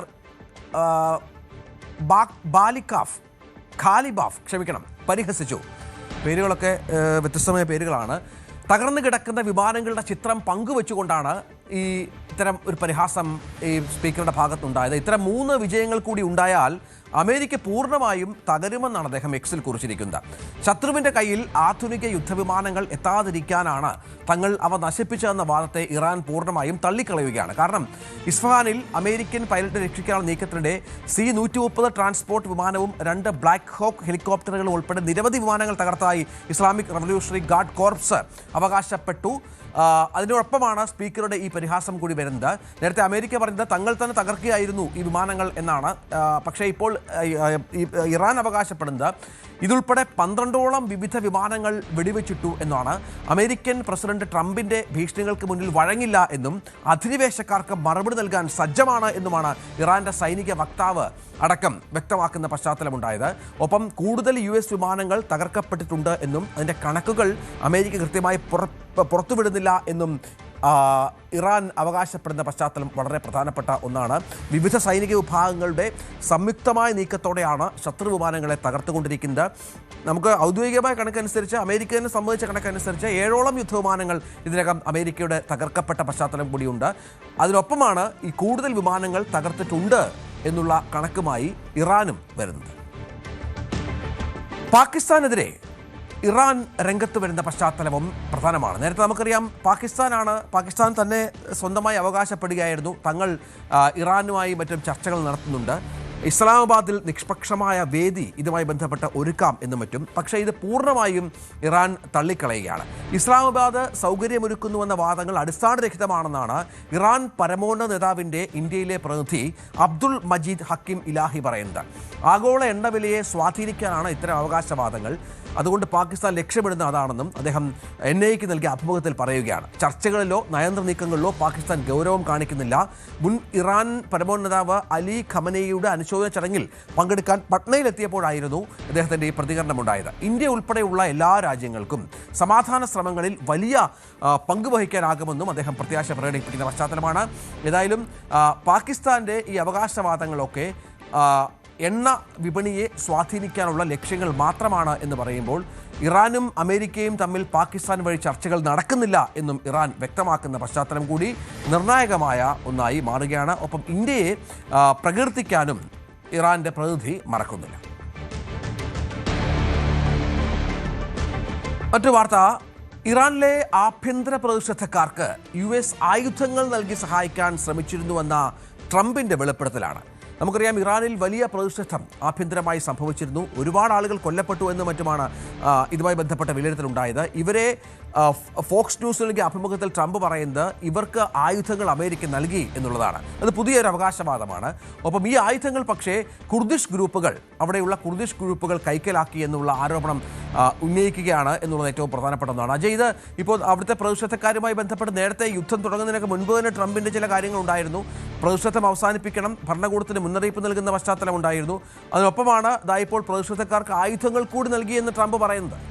ഇറാനിലെ ഈ പ്രതിഷേധങ്ങൾ ലക്ഷ്യമാക്കിയുള്ള അമേരിക്കയുടെയും ഇസ്രായേലിൻ്റെയും നീക്കം അത് ആദ്യം മുതൽ തന്നെ വ്യക്തമായ ഒരു കാര്യമായിരുന്നു. അതായത് ട്രംപും പിന്നെ അതുപോലെ തന്നെ ബെഞ്ചമിൻ നെതന്യാഹു അദ്ദേഹം രണ്ടുപേരും എടുത്തെടുത്ത് പറഞ്ഞിരുന്നത് ഇറാനിലുള്ള ഭരണം അത് ഇനി ജനങ്ങളുടെ കയ്യിലാണ്, ജനങ്ങൾ നിയന്ത്രണം ഏറ്റെടുക്കണം, വലിയൊരു വിപ്ലവത്തിലൂടെ ഈ സർക്കാരിനെ താഴെ ഇറക്കണം എന്നുള്ള രീതിയിലുള്ള കാര്യങ്ങളെല്ലാം ഇവർ രണ്ടുപേരും നിരന്തരം പറഞ്ഞുകൊണ്ടിരുന്നു. എന്നാൽ അവിടെയുള്ള ഒരു ഭരണകൂടം, അതായത് ഈ ഇസ്ലാമിക് റവല്യൂഷൻ ശേഷം ഉണ്ടായിട്ടുള്ള ഭരണകൂടം എന്ന് പറയുന്നത് അത് വളരെ സ്ട്രോങ് തന്നെയായിരുന്നു. അതായത് ഇവരുടെ നേതൃത്വത്തിലുള്ള അടിച്ചമർത്തലുകൾ അത് ഇപ്പോൾ പുറത്ത് അമേരിക്കയുടെയും ഇസ്രായേലിൻ്റെയും ആക്രമണങ്ങളെ പ്രതിരോധിക്കുന്നതിനോടൊപ്പം തന്നെ ഈ രാജ്യത്തിനകത്തുള്ള കലാപകാരികളെ നേരിടുന്നതിലും അവർ ഒരേപോലെ ശ്രദ്ധ ചെലുത്തിയിരുന്നു. അതായത് അവിടെയുള്ള സൈനിക നേതാക്കളുടെ ഭാഗത്തു നിന്നാണെങ്കിലും നിരന്തരം പ്രസ്താവനകൾ ഉണ്ടായിരുന്നു. അതായത് പ്രതിഷേധക്കാരെ ഈ ശത്രുക്കൾക്ക് സമാനമായി തങ്ങൾ നേരിടും എന്ന് തന്നെയുള്ള ശക്തമായിട്ടുള്ള ഭീഷണികൾ അവരുടെ പക്കൽ നിന്നും ഉണ്ടായിരുന്നു. അപ്പോൾ ഇത്തരം നിരന്തര ഭീഷണികൾ കാരണം ജനങ്ങളെ ഭയപ്പെടുത്തിയും പ്രതിഷേധക്കാരെ അടിച്ചമർത്തിയും കൊണ്ട് അവിടെ ഈ നിരന്തരം ഇത് നേരിട്ടുകൊണ്ടിരുന്നു. അതുകൊണ്ട് ഈ പ്രതിഷേധക്കാർ വഴിയുള്ള ഒരു വിമത നീക്കം, ഈ സർക്കാരിന് നേരെയുള്ള ഒരു വിപ്ലവം, അതൊന്നും വിജയിച്ചില്ല എന്ന് നമുക്ക് ഇതിൽ നിന്ന് മനസ്സിലാകും. അതുപോലെ തന്നെ ഈ ട്രംപ് നിലവിൽ പറഞ്ഞിട്ടുള്ള, ഫോക്സ് ന്യൂസിന് നൽകിയിട്ടുള്ള അഭിമുഖത്തിൽ പറഞ്ഞിട്ടുള്ള ഈ കുർദിഷ് വിമതർ ഈ ആയുധങ്ങൾ കൈക്കലാക്കി എന്നുള്ള കാര്യം, അത് നിലവിൽ അന്താരാഷ്ട്ര മാധ്യമങ്ങളൊന്നും തന്നെ കൺഫേം ചെയ്തിട്ടില്ല. ഈ കുർദിഷ് ഗ്രൂപ്പുകൾക്ക് US-ഉം ഇസ്രായേലും ആയുധങ്ങൾ നൽകി സഹായിക്കുന്നു എന്നുള്ള വാർത്തകൾ നേരത്തെ പുറത്തു വന്നിരുന്നു. എന്നാൽ ട്രംപ് അത് നിഷേധിച്ചതാണ്. അപ്പോഴാണ് ഇപ്പോൾ പറയുന്നത് തങ്ങൾ അവിടെയുള്ള പ്രതിഷേധക്കാർക്ക് ആയുധം എത്തിച്ച് നൽകാനാണ് ശ്രമിച്ചത്, അത് കുർദിഷ് ഗ്രൂപ്പുകൾ കൈക്കലാക്കുകയായിരുന്നു എന്നുള്ള ആരോപണമാണ് നിലവിൽ പറയുന്നത്. ആദ്യം അവർക്ക് ആയുധങ്ങൾ നൽകിയിരുന്നില്ല എന്ന് പറയുന്നു. നിലവിൽ പറയുന്നത് ഇത് പ്രതിഷേധക്കാർക്ക് നൽകാൻ ഉദ്ദേശിച്ചതാണ്, അത് കുർദിഷ് ഗ്രൂപ്പുകൾ കൈക്കലാക്കി എന്നുള്ള വാദമാണ് പറയുന്നത്. ഇപ്പോൾ ഇറാനുള്ളിലെ ഒരു വിമത സംഘമാണ് കുർദിഷ് ഗ്രൂപ്പ്. അവിടെ ഒരു പ്രത്യേക രാജ്യം വേണമെന്നാണ് ഇവർ അവകാശപ്പെടുന്നത്. ഇറാഖിലും അതുപോലെ തന്നെ ഇറാനിലും ഈ ഗ്രൂപ്പ് സ്ഥിതി ചെയ്യുന്നുണ്ട്. അജയ് വിവരങ്ങൾ പങ്കുവെക്കുകയാണ്. മറ്റൊരു വാർത്ത, ഇറാൻ നടത്തിയ മിസൈൽ ആക്രമണത്തിൽ ഇസ്രായേലിന്റെ പെറ്റ ടിക്വയിലെ ഒരു ഡ്രോൺ നിർമ്മാണ കേന്ദ്രം തകർന്നു എന്നുള്ള റിപ്പോർട്ടുകൾ പുറത്തു വന്നു എന്നുള്ളതാണ്. ഡ്രോൺ നിർമ്മാണ കേന്ദ്രത്തിന്റെ പ്രവർത്തനങ്ങൾ പൂർണ്ണമായും നിർത്തിവെക്കുകയാണ്. ഇസ്രായേലിന്റെ പ്രതിരോധ ഉൽപ്പാദനത്തെ ബാധിക്കുമോ എന്ന ആശങ്ക ഇസ്രായേൽ വർദ്ധിക്കുന്ന പശ്ചാത്തലമുണ്ട്. എറോസോൾ ഏവിയേഷൻ സൊല്യൂഷൻസ് നടത്തുന്ന ഈ ഒരു കേന്ദ്രമാണ് ആക്രമിക്കപ്പെട്ടത്. കെട്ടിടത്തിന് വലിയ നാശനഷ്ടം സംഭവിച്ചുവെന്ന് റിപ്പോർട്ടുകൾ പുറത്തു വരുന്നുണ്ട്. കേടുപാടുകൾ കാരണം പ്രവർത്തനം പുനരാരംഭിക്കാൻ കഴിയില്ല എന്നും പുനർനിർമ്മാണം അസാധ്യമാണെന്നും കമ്പനി അധികൃതർ കൂടി അറിയിക്കുന്ന പശ്ചാത്തലമുണ്ട്. ഇസ്രായേൽ സൈന്യം ഉപയോഗിക്കുന്ന പൈലറ്റ് ഹെൽമറ്റുകൾ, ബോംബ് ഘടകങ്ങൾ, ഡ്രോണുകൾ എന്നിവയുൾപ്പെടെയുള്ള പ്രധാന ഉപകരണങ്ങൾ എറോസോൾ ഇസ്രായേലിന്റെ പ്രതിരോധ മേഖലയിലേക്ക് നൽകുന്ന ഒരു സ്ഥാപനം കൂടിയാണ്. പൂർണ്ണമായും നശിക്കുന്നു. മറ്റൊരു മേഖലയിലേക്ക് ഈ കേന്ദ്രം മാറ്റി സ്ഥാപിക്കാനുള്ള ശ്രമങ്ങൾ കൂടി ഇപ്പോൾ കമ്പനി നടത്തുന്നു എന്നുള്ള വിവരങ്ങളാണ് പുറത്തു വരുന്നത്. ഏതായാലും ഇസ്രായേലിലും ഇറാന്റെ ആക്രമണം അതിശക്തമായി തുടരുന്നു എന്നുള്ളതിന്റെ സൂചന കൂടിയാണ് ഇത്. മറ്റു വാർത്ത, വളരെ പ്രധാനപ്പെട്ട ഒരു തീരുമാനം ഇറാന്റെ ഭാഗത്ത് നിന്ന് ഉണ്ടാകുന്നു എന്നുള്ളതാണ്. ഹോർമുസിൽ കപ്പലുകൾക്ക് പണം ഇറാൻ ഈടാക്കി തുടങ്ങിയത് കഴിഞ്ഞ ദിവസമാണ് അത്തരം റിപ്പോർട്ടുകൾ പുറത്തു വന്നത്. ഇത് നിയമവിധേയമാക്കാനുള്ള തീരുമാനമായി ഇറാൻ രംഗത്ത് വരികയാണ്. യുദ്ധത്തിൽ നേരിട്ട നഷ്ടം ഇതിലൂടെ തിരിച്ചു പിടിക്കുക എന്നുള്ളതാണ് ഇറാന്റെ ലക്ഷ്യം എന്ന് മനസ്സിലാകുന്നു. നമുക്കറിയാം, അന്താരാഷ്ട്ര തലത്തിൽ വലിയ നയതന്ത്ര പ്രാധാന്യമുള്ളൊരു പ്രദേശമാണ് ഹോർമുസ്. ആ ഹോർമുസിലൂടെ ഒരുപാട് കപ്പലുകൾ കടന്നു പോകുന്നുണ്ട്. ചൈനീസ് യുവാനിൽ അവിടെ നിന്ന് ഇറാൻ ടോൾ പിരിക്കുന്നു എന്നുള്ള വിവരങ്ങളോ കഴിഞ്ഞ ദിവസം പുറത്തു വന്നിരുന്നു. ഇത് ഔദ്യോഗികമായി തന്നെ ഏർപ്പെടുത്തുക എന്നുള്ളതാണ് ഇറാന്റെ ലക്ഷ്യമായി വരുന്നത്. ഇതിനിടെ കപ്പൽ ഗതാഗതം സുഗമമാക്കുന്നതിന് ഒമാനും ഇറാനും തമ്മിൽ ചില ചർച്ചകൾ നടത്തിയെന്ന വിവരങ്ങൾ കൂടി പുറത്തു വരുന്നുണ്ട്. അജയ്, ഹോർമുസിൽ പിടിമുറുക്കുകയാണോ ഇറാൻ? ഹോർമുസിൽ അവരുടെ ഒരു സ്വാധീനം ചെലുത്തിക്കൊണ്ട് ഇപ്പോൾ ലോകരാജ്യങ്ങളെ സമ്മർദ്ദത്തിലാക്കുക, ഈ തന്ത്രം ഇറാൻ ആദ്യം മുതൽ തന്നെ സ്വീകരിച്ചു വന്നിരുന്നു. അപ്പോൾ ഇതിന്റെ ഭാഗമായിട്ടാണ് ഇവിടെ ഉപരോധിച്ചുകൊണ്ട് കപ്പലുകളെ മേഖലയിലൂടെ കടത്തിവിടാതെയുള്ള ഒരു നീക്കം ഇറാൻ ആദ്യം നടത്തിയിരുന്നത്. എന്നാൽ ഇതിന് എതിർപ്പുകൾ വ്യാപകമായതിനെ തുടർന്നാണ് തങ്ങളുടെ ശത്രുക്കളുടെ കപ്പലുകളെ മാത്രമാണ് തടഞ്ഞു വെച്ചിരിക്കുന്നത്. സുഹൃത്ത് രാജ്യങ്ങളുടെ കപ്പലുകൾക്ക് ഇതുവഴി സുഗമമായിട്ട് യാത്ര ചെയ്യാം എന്നൊക്കെ ഇറാൻ പറഞ്ഞത്. എന്നാൽ ഇപ്പോൾ യുദ്ധം അത് കൂടുതൽ ദിവസങ്ങൾ നീണ്ടുപോവുകയാണ്. അതിൻ്റെ ചെലവുകളും വർദ്ധിച്ചുകൊണ്ടിരിക്കുകയാണ്. അമേരിക്കയുടെ ചെലവിൻ്റെ കാര്യം നമ്മൾ നേരത്തെ സൂചിപ്പിച്ചിരുന്നു. ഇറാനും അതുപോലെ തന്നെ കനത്ത ചെലവും അതുപോലെ തന്നെ വലിയ ഒരു ആയുധങ്ങളുടെ ഉപയോഗം എല്ലാം നടത്തുന്നുണ്ട്. അപ്പോൾ ഇത് കാരണം ഇതുവഴി പണം പിരിച്ചുകൊണ്ട് തങ്ങളുടെ ഒരു ചെലവ് അത് ഒന്ന് കൈപ്പിടിയിൽ ഒതുക്കുക, ഇതാണ് ഇറാന്റെ നിലവിലുള്ള തന്ത്രം എന്ന് പറയുന്നത്. ഇതിനു മുൻപേ ഇപ്പോൾ ഇറാൻ നിരന്തരമായി പറഞ്ഞുകൊണ്ടിരിക്കുന്നത്, അതായത് മുൻപ് ഇറാൻ മുന്നോട്ട് വെച്ച 5 ഉപാധികളിലാണെങ്കിലും പിന്നീടുള്ള അവരുടെ പല നേതാക്കളുടെയും പരാമർശത്തിലാണെങ്കിലും ഇറാൻ എടുത്തു പറഞ്ഞുകൊണ്ടിരുന്നത് തങ്ങളുടെ രാജ്യത്ത് ഇപ്പോൾ ഈ യുദ്ധം കാരണം ഉണ്ടായിട്ടുള്ള നാശനഷ്ടങ്ങൾക്ക് വേണ്ട നഷ്ടപരിഹാരം നൽകണം എന്നുള്ള വ്യവസ്ഥ അത് ഇറാൻ എടുത്തു പറഞ്ഞിരുന്നതാണ്. അപ്പോൾ തീർച്ചയായിട്ടും വലിയൊരു സാമ്പത്തിക പ്രതിസന്ധി അത് ഇറാനുണ്ട്. ഇതിനു മുൻപേ, ഈ യുദ്ധം ആരംഭിക്കുന്നതിന് മുൻപേ തന്നെ നിരവധി ഉപരോധങ്ങൾ കാരണം രാജ്യത്ത് വലിയ പ്രതിസന്ധികൾ ഉണ്ടായിരുന്നു.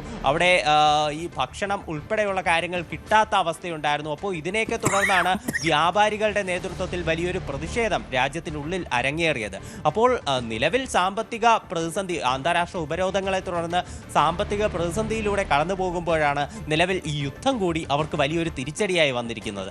അപ്പോൾ ഈ ഒരു കാര്യത്തിലൂടെ കടന്നു പോകുന്നതിനാലാണ് നിലവിൽ ഹോർമുസ് കടലെടുക്ക് വഴി ഈ പണം പിരിക്കാൻ, അതായത് ഒരു ടോൾ പിരിവ് നടത്തി കപ്പലുകളിൽ നിന്ന് പണം ഈടാക്കാനുള്ള ഒരു നീക്കത്തിലേക്ക് ഇറാൻ പോകുന്നത്. നിലവിൽ അതിന് പാർലമെന്റ് കമ്മിറ്റിയുടെ അംഗീകാരം ലഭിച്ചിട്ടുണ്ട്. ഇത് ഇതൊരു നിയമമായി കൊണ്ടുവന്ന് ഔദ്യോഗികമായി ഇനി അങ്ങോട്ട് ഈ നടപടി തുടരാനാണ് ഇറാന്റെ നീക്കം. അതേസമയം ഈ ഒരു നടപടിയിൽ നിന്ന് പിന്നോട്ട് പോകാൻ വേണ്ടിയിട്ട് ഒമാന്റെ നേതൃത്വത്തിൽ ഇറാനുമായി ചർച്ചകൾ നടക്കുന്നു എന്നുള്ള കാര്യങ്ങൾ കൂടി നിലവിൽ പുറത്തു വരുന്നു. ശരി അജയ്, സുധാ, ബിജു വിവരങ്ങൾ പങ്കുവച്ചുകൊണ്ടിരിക്കുകയായിരുന്നു. ഇതിനിടയിൽ പശ്ചിമേഷ്യ സംഘർഷം ഇങ്ങനെ തുടരുന്ന സാഹചര്യത്തിൽ ഇസ്രായേലിലേക്കുള്ള എല്ലാ വിമാന സർവീസുകളും മെയ് 31 വരെ എയർ ഇന്ത്യ നിർത്തിവെച്ചു എന്നുള്ള വിവരങ്ങൾ കൂടി പുറത്തു വരുന്നുണ്ട്. ന്യൂഡൽഹി ടെൽ അവീവ് റൂട്ടിലെ വിമാന സർവീസുകൾ പൂർണ്ണമായും നിർത്തുകയാണ്. ടെൽ അവീവ് റൂട്ടിലെ മിക്ക മുൻനിര വിമാന കമ്പനികളും ഇതിനകം സർവീസുകൾ നിർത്തിവെച്ചിട്ടുണ്ട്. ഇതിന് തുടർച്ചയായാണ് ഇപ്പോൾ അത്തരമൊരു നീക്കത്തിലൂടെ എയർ ഇന്ത്യയും കടക്കുന്നത്. ചില നിയന്ത്രിതമായ സർവീസുകൾ മാത്രമാണ്, ഇസ്രായേലി വിമാന കമ്പനികൾ മാത്രമാണ് കടുത്ത നിയന്ത്രണങ്ങളോടെ സർവീസ് നടത്തുന്നത് എന്നാണ് ലഭിക്കുന്ന വിവരം. ഏതായാലും എയർ ഇന്ത്യ ഇസ്രായേലിലേക്കുള്ള സർവീസുകൾ പുതിയ പശ്ചാത്തലത്തിൽ നിർത്തിവെച്ചിരിക്കുകയാണ്. ഒരിടവേളയ്ക്ക് ശേഷം കൂടുതൽ വാർത്തകൾ പ്രേക്ഷകർക്കായി ഉണ്ടാവും.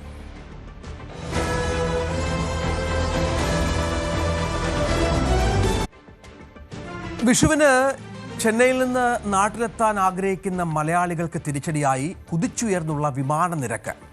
വിമാന സർവീസുകൾ തിരക്കിയവരുടെ കണ്ണ് തള്ളിച്ചാണ് ടിക്കറ്റ് ചാർജ് ഉയരുന്നത്. തിരുവനന്തപുരത്തേക്ക് 10-11 തീയതികളിൽ 7,433 രൂപയാണ് വിമാന നിരക്ക് എന്നത് ഓർക്കണം. 12-നും 13-നും 6,724-ഉം 14-ന് 7,091-ഉം ഇങ്ങനെയാണ് നിരക്ക് ചാർജ് ഈടാക്കുന്നത്. കൊച്ചിയിലേക്ക് 10-ന് 6,913-ഉം 11-ന് 6,782-ഉം ആണ് നിരക്ക്. ഏതായാലും കോഴിക്കോട്ടേക്കും കണ്ണൂരിലേക്കുമുള്ള ചാർജും വലിയ തോതിൽ വർദ്ധിച്ചു എന്നുള്ള വിവരം കൂടിയുണ്ട്. 10-ാം തീയതി 7,174 രൂപയിലേക്ക് ഈ ചാർജ് വർദ്ധിച്ചു. 12-ാം തീയതി ആകുമ്പോഴേക്കും അത് 9,396 കൂടിയിരിക്കുകയാണ്. കണ്ണൂരിലേക്ക് 12,000-ന് 10-ാം തീയതി 12,000-ന് മുകളിലാണ് ചാർജ് ഈടാക്കുന്നത് വിമാന കമ്പനികൾ. ഏതായാലും മലയാളിക്ക് ഇത് വലിയൊരു തിരിച്ചടിയായി, പ്രത്യേകിച്ചും ചെന്നൈ മലയാളികൾക്ക് വലിയ തിരിച്ചടിയായി മാറിയിരിക്കുകയാണ്. കാരണം തീവണ്ടികളിലൊക്കെ ഇതിനകം തന്നെ നമുക്കറിയാം ടിക്കറ്റുകൾ ഫുള്ളായ പശ്ചാത്തലത്തിലാണ് പലരും വിമാനങ്ങളെയും മറ്റും ആശ്രയിക്കുന്നത്. അതുപോലെ പോട്ടെ, തീവണ്ടിയും വിമാനവും കിട്ടിയില്ല എന്ന് വിചാരിക്കുക. എന്നാൽ KSRTC ബസ്സിൽ നാട്ടിലേക്ക് വരാമെന്ന് കരുതിയാലോ 5,000 രൂപയാണത്രേ KSRTC ബസ്സിൻ്റെ sleeper bus, AC sleeper bus ഈടാക്കുന്ന നിരക്ക് എന്നുള്ളതാണ്. ഈ പറയുന്ന പോലെ 10-ാം തീയതി മലയാളികൾ ഏറ്റവും കൂടുതൽ എത്താൻ വിചാരിക്കുന്ന 10-ാം തീയതിയാണ് എറണാകുളത്തേക്കുള്ള ചെന്നൈയിൽ നിന്നുള്ള ബസ്സിൽ 5,000 രൂപ ചാർജ് ഈടാക്കുന്നത്. തുടർന്നുള്ള ദിവസങ്ങളിൽ അത് 2,000 രൂപയിലേക്ക് മാറ്റിയിട്ടുണ്ട്. AC സ്ലീപ്പർ ബസ് പുതുതായി നിരക്കത്തിലിറക്കിയതാണ്. ഡൈനമിക് പ്രൈസിംഗ് എന്ന പേരിലാണ് ഈ കൊള്ള നിരക്ക് ഈടാക്കുന്നത് എന്നുള്ള പരാതിയാണ് ഇപ്പോൾ വരുന്നത്. സാധാരണ 1,640 രൂപയൊക്കെ ഉള്ള സ്ഥലത്താണ് ഇപ്പോൾ 5,000 രൂപയിലേക്ക് ഉയർന്നിരിക്കുന്നത്. ബാക്കി ദിവസങ്ങളിലൊക്കെ 2,450-ഉം 2,179-ഉം ഒക്കെയായി ഈ നിരക്കുകൾ വർദ്ധിപ്പിച്ചിട്ടുണ്ട് എന്നത് ഏറ്റവും പ്രധാനപ്പെട്ട ഒന്നാണ്. ടിക്കറ്റ് നിരക്ക് വർദ്ധിച്ചത് വലിയ തോതിൽ യാത്രക്കാർക്ക് തിരിച്ചടിയാകുന്ന പശ്ചാത്തലം കൂടി ഉണ്ടാകുന്നുണ്ട്. പശ്ചിമേഷ്യയിലെ സംഘർഷം ആഗോളതലത്തിലേക്ക് വ്യാപിച്ചതോടെ വലിയ പ്രതിസന്ധിയാണ് നേപ്പാൾ എന്ന ചെറിയ രാജ്യം നേരിടുന്നത്. പ്രത്യേകിച്ചും ഇന്ധന പ്രതിസന്ധി നേപ്പാളുമായി ബന്ധപ്പെട്ടുണ്ടാകുന്നു. നേപ്പാളിലേക്ക് ഇന്ത്യ ഇന്ധനം കയറ്റി അയച്ച വാർത്തയൊക്കെ നേരത്തെ പുറത്തു വന്നിരുന്നതാണ്. ഇതിനെ തുടർന്ന് 2 ദിവസത്തെ പൊതു അവധി നേപ്പാൾ പ്രഖ്യാപിച്ചിരിക്കുകയാണ്. സർക്കാർ ഓഫീസുകൾക്കും ഒപ്പം സ്കൂളുകൾക്കും വിദ്യാഭ്യാസ സ്ഥാപനങ്ങൾക്കും അവധിയുണ്ട്. കാരണം അത്രത്തോളം വാഹനങ്ങളും മറ്റും നിരത്തിൽ കുറഞ്ഞാൽ കുറച്ചെങ്കിലുമൊക്കെ ഇന്ധനം ലാഭിക്കാം എന്നുള്ള ഒരു വിശ്വാസത്തിൻ്റെ പുറത്താണ് ഇത്തരമൊരു തീരുമാനത്തിലേക്ക് സർക്കാർ മാറിയിരിക്കുന്നത്. ഇതൊന്ന് ക്രമീകരിക്കുക, ഇന്ധന വിതരണം അടക്കം ക്രമീകരിക്കുക എന്നുള്ളത് സർക്കാർ ലക്ഷ്യമാണ് എന്ന് പറയുന്നു. ഒപ്പം ഓഫീസിൻ്റെ പ്രവൃത്തി സമയങ്ങളിലുമൊക്കെ വ്യത്യാസം വരുത്തി.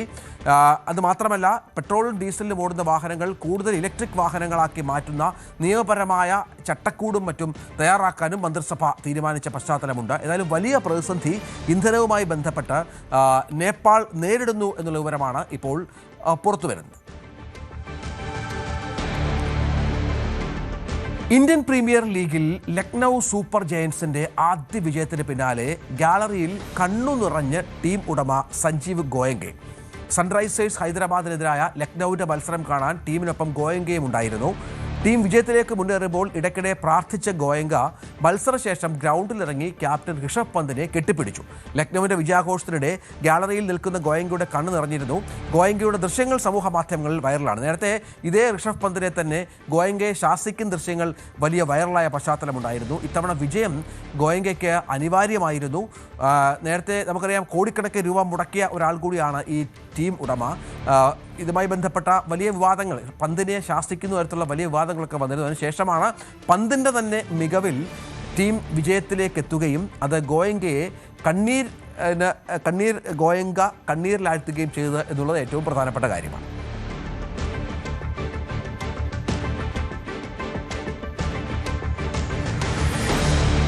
ഇടവേള.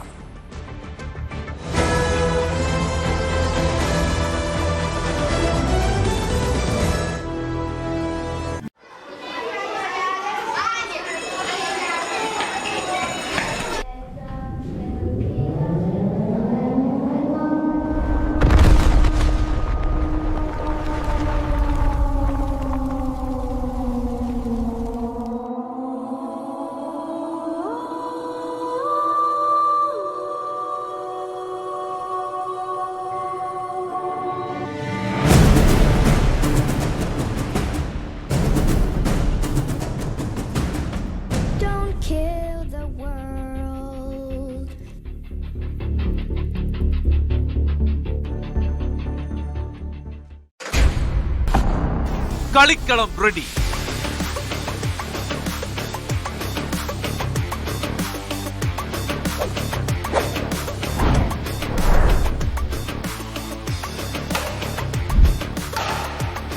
കേരളം എന്ന വലിയ കോട്ടിൽ ഇനി പോരാട്ടം മുറുകുന്നു. 140 മണ്ഡലങ്ങളുടെ ഭാവി നിർണയിക്കുന്ന പോരാട്ടം.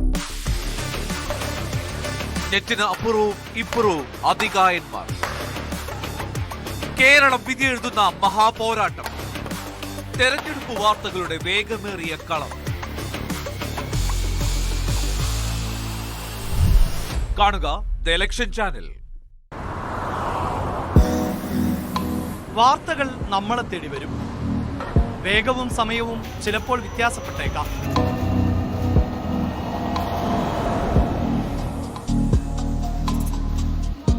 ഫ്ലാഷ് ന്യൂസുകളും ബ്രേക്കിംഗ് ന്യൂസുകളും പുറം കാഴ്ചകളായി ഓടിമറയും.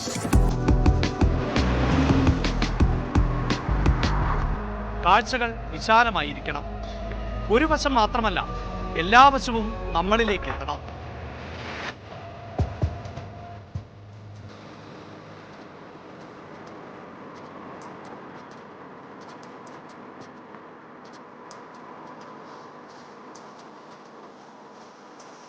ന്യൂസ് ട്രെൻഡ്സ് വസ്തുതാപരമായ വിശകലനങ്ങളോടെ വാർത്തയുടെ വിശാലമായ കാഴ്ചയിലേക്ക്.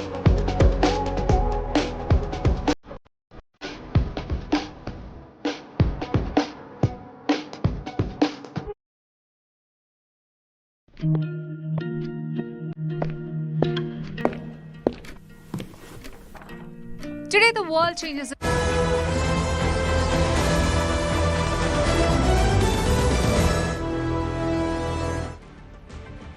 4 ദിവസം കുടക് വനത്തിൽ കഴിഞ്ഞ അനുഭവം ന്യൂസ് 18 പങ്കുവച്ച നാദാപുരം സ്വദേശിനി ശരണ്യ. വെള്ളം മാത്രം കുടിച്ചാണ് ഈ ദിവസങ്ങളിൽ കഴിഞ്ഞത്. ഒറ്റപ്പെട്ടെങ്കിലും കാര്യമായ ഭയം മനസ്സിലുണ്ടായിരുന്നില്ല. ഡ്രോണടക്കം തിരച്ചിലിലെത്തിയാൽ ശ്രദ്ധയിൽപ്പെടാനാണ് പാറയുടെ പുറത്തിരുന്നത്. ഇടവേളകളിൽ ഉച്ചത്തിൽ കൂവി ശ്രദ്ധ ആകർഷിക്കാൻ ശ്രമിച്ചിരുന്നു. ഇത്തരത്തിൽ കൂവി നോക്കിയപ്പോൾ തിരിച്ചു കൂവിയതാണ് രക്ഷാസംഘത്തെ കണ്ടുമുട്ടാൻ സഹായകരമായതെന്നും ശരണ്യ പറഞ്ഞു. കർണാടകത്തിലെ ഏറ്റവും ഉയരം കൂടിയ 3ാമത്തെ കൊടുമുടി, വന്യജീവികൾ വിഹരിക്കുന്ന കൊടും കാട്, അതിൽ ഒറ്റപ്പെട്ടു പോയ ഒരു യുവതിയുണ്ട്. കേരളം ഒട്ടാകെ അല്ലെങ്കിൽ ലോകം മുഴുവൻ കാത്തിരുന്ന ശരണ്യ. പക്ഷേ ശരണ്യ ഇപ്പോൾ സൂപ്പർ ശരണ്യയായി മാറിയിരിക്കുകയാണ്. എന്താണ് ശരിക്കും അവിടെ കാട്ടിൽ സംഭവിച്ചത്? കുറേയൊക്കെ നടന്നു നോക്കി, ഏകദേശം ലൊക്കേഷൻ ഗൂഗിൾ മാപ്പൊക്കെ വെച്ചിട്ട് നടന്നു നോക്കി. പിന്നെ ഒരു ഉച്ചയ്ക്കൊരു 2 മണിയൊക്കെ കഴിഞ്ഞപ്പോഴേക്കും എപ്പോഴും നെറ്റ്വർക്ക് ചെറുതായിട്ട് വന്നപ്പോൾ എൻ്റെ ഹോം സ്റ്റേ ഓണർ വിളിച്ചിട്ടുണ്ടായിരുന്നു. അപ്പം ആളുടെ അടുത്ത് ഞാൻ പറഞ്ഞു വഴി തെറ്റിയിട്ടുണ്ട്, ചെക്ക് പോസ്റ്റിലൊന്ന് ഇൻഫോം ചെയ്യണമെന്ന്. പക്ഷെ ആളത് കറക്റ്റായിട്ട് കേട്ടോന്ന് എനിക്കറിയില്ല. ചെക്ക് പോസ്റ്റിൽ എത്തിയാൽ വിളിക്കാൻ പറഞ്ഞിട്ട് കട്ട് ചെയ്തു. പിന്നെ മനസ്സിലാക്കിയിട്ടുണ്ടാവില്ല എന്ന് വിചാരിച്ചിട്ട് ഞാൻ ഫ്രണ്ടിന് ടെക്സ്റ്റ് ചെയ്യായിരുന്നു. ഇവരുടെ ഒരു ആരണ്യ സംതിങ് അങ്ങനെ ഒരു സൈറ്റ് ഉണ്ട്, അതിലാണ് നമ്മൾ രജിസ്റ്റർ ചെയ്യുന്ന ട്രക്കിംഗ് ഒക്കെ. അപ്പം അതിൻ്റെ ഹെൽപ്പ് ലൈൻ നമ്പർ എടുത്ത് വിളിക്കുക, എൻ്റെ ഇത് ലോസായി എന്ന് പറഞ്ഞിട്ട്. അത് ടൈപ്പ് ചെയ്ത് സെൻഡ് ബട്ടൺ അമർത്തുമ്പോഴേക്കും എൻ്റെ ഫോൺ ഓഫായി. അപ്പോൾ പിന്നെ എനിക്ക് മനസ്സിലായി ഇനി കമ്മ്യൂണിക്കേഷൻ ഇല്ല, സ്വന്തമായിട്ട് തന്നെ എന്തെങ്കിലും ചെയ്താലേ രക്ഷപ്പെടുമെന്ന്. അങ്ങനെ നടക്കുമായിരുന്നു. എപ്പോഴാണ് അവിടെ കുടകിൽ ചെന്നത്?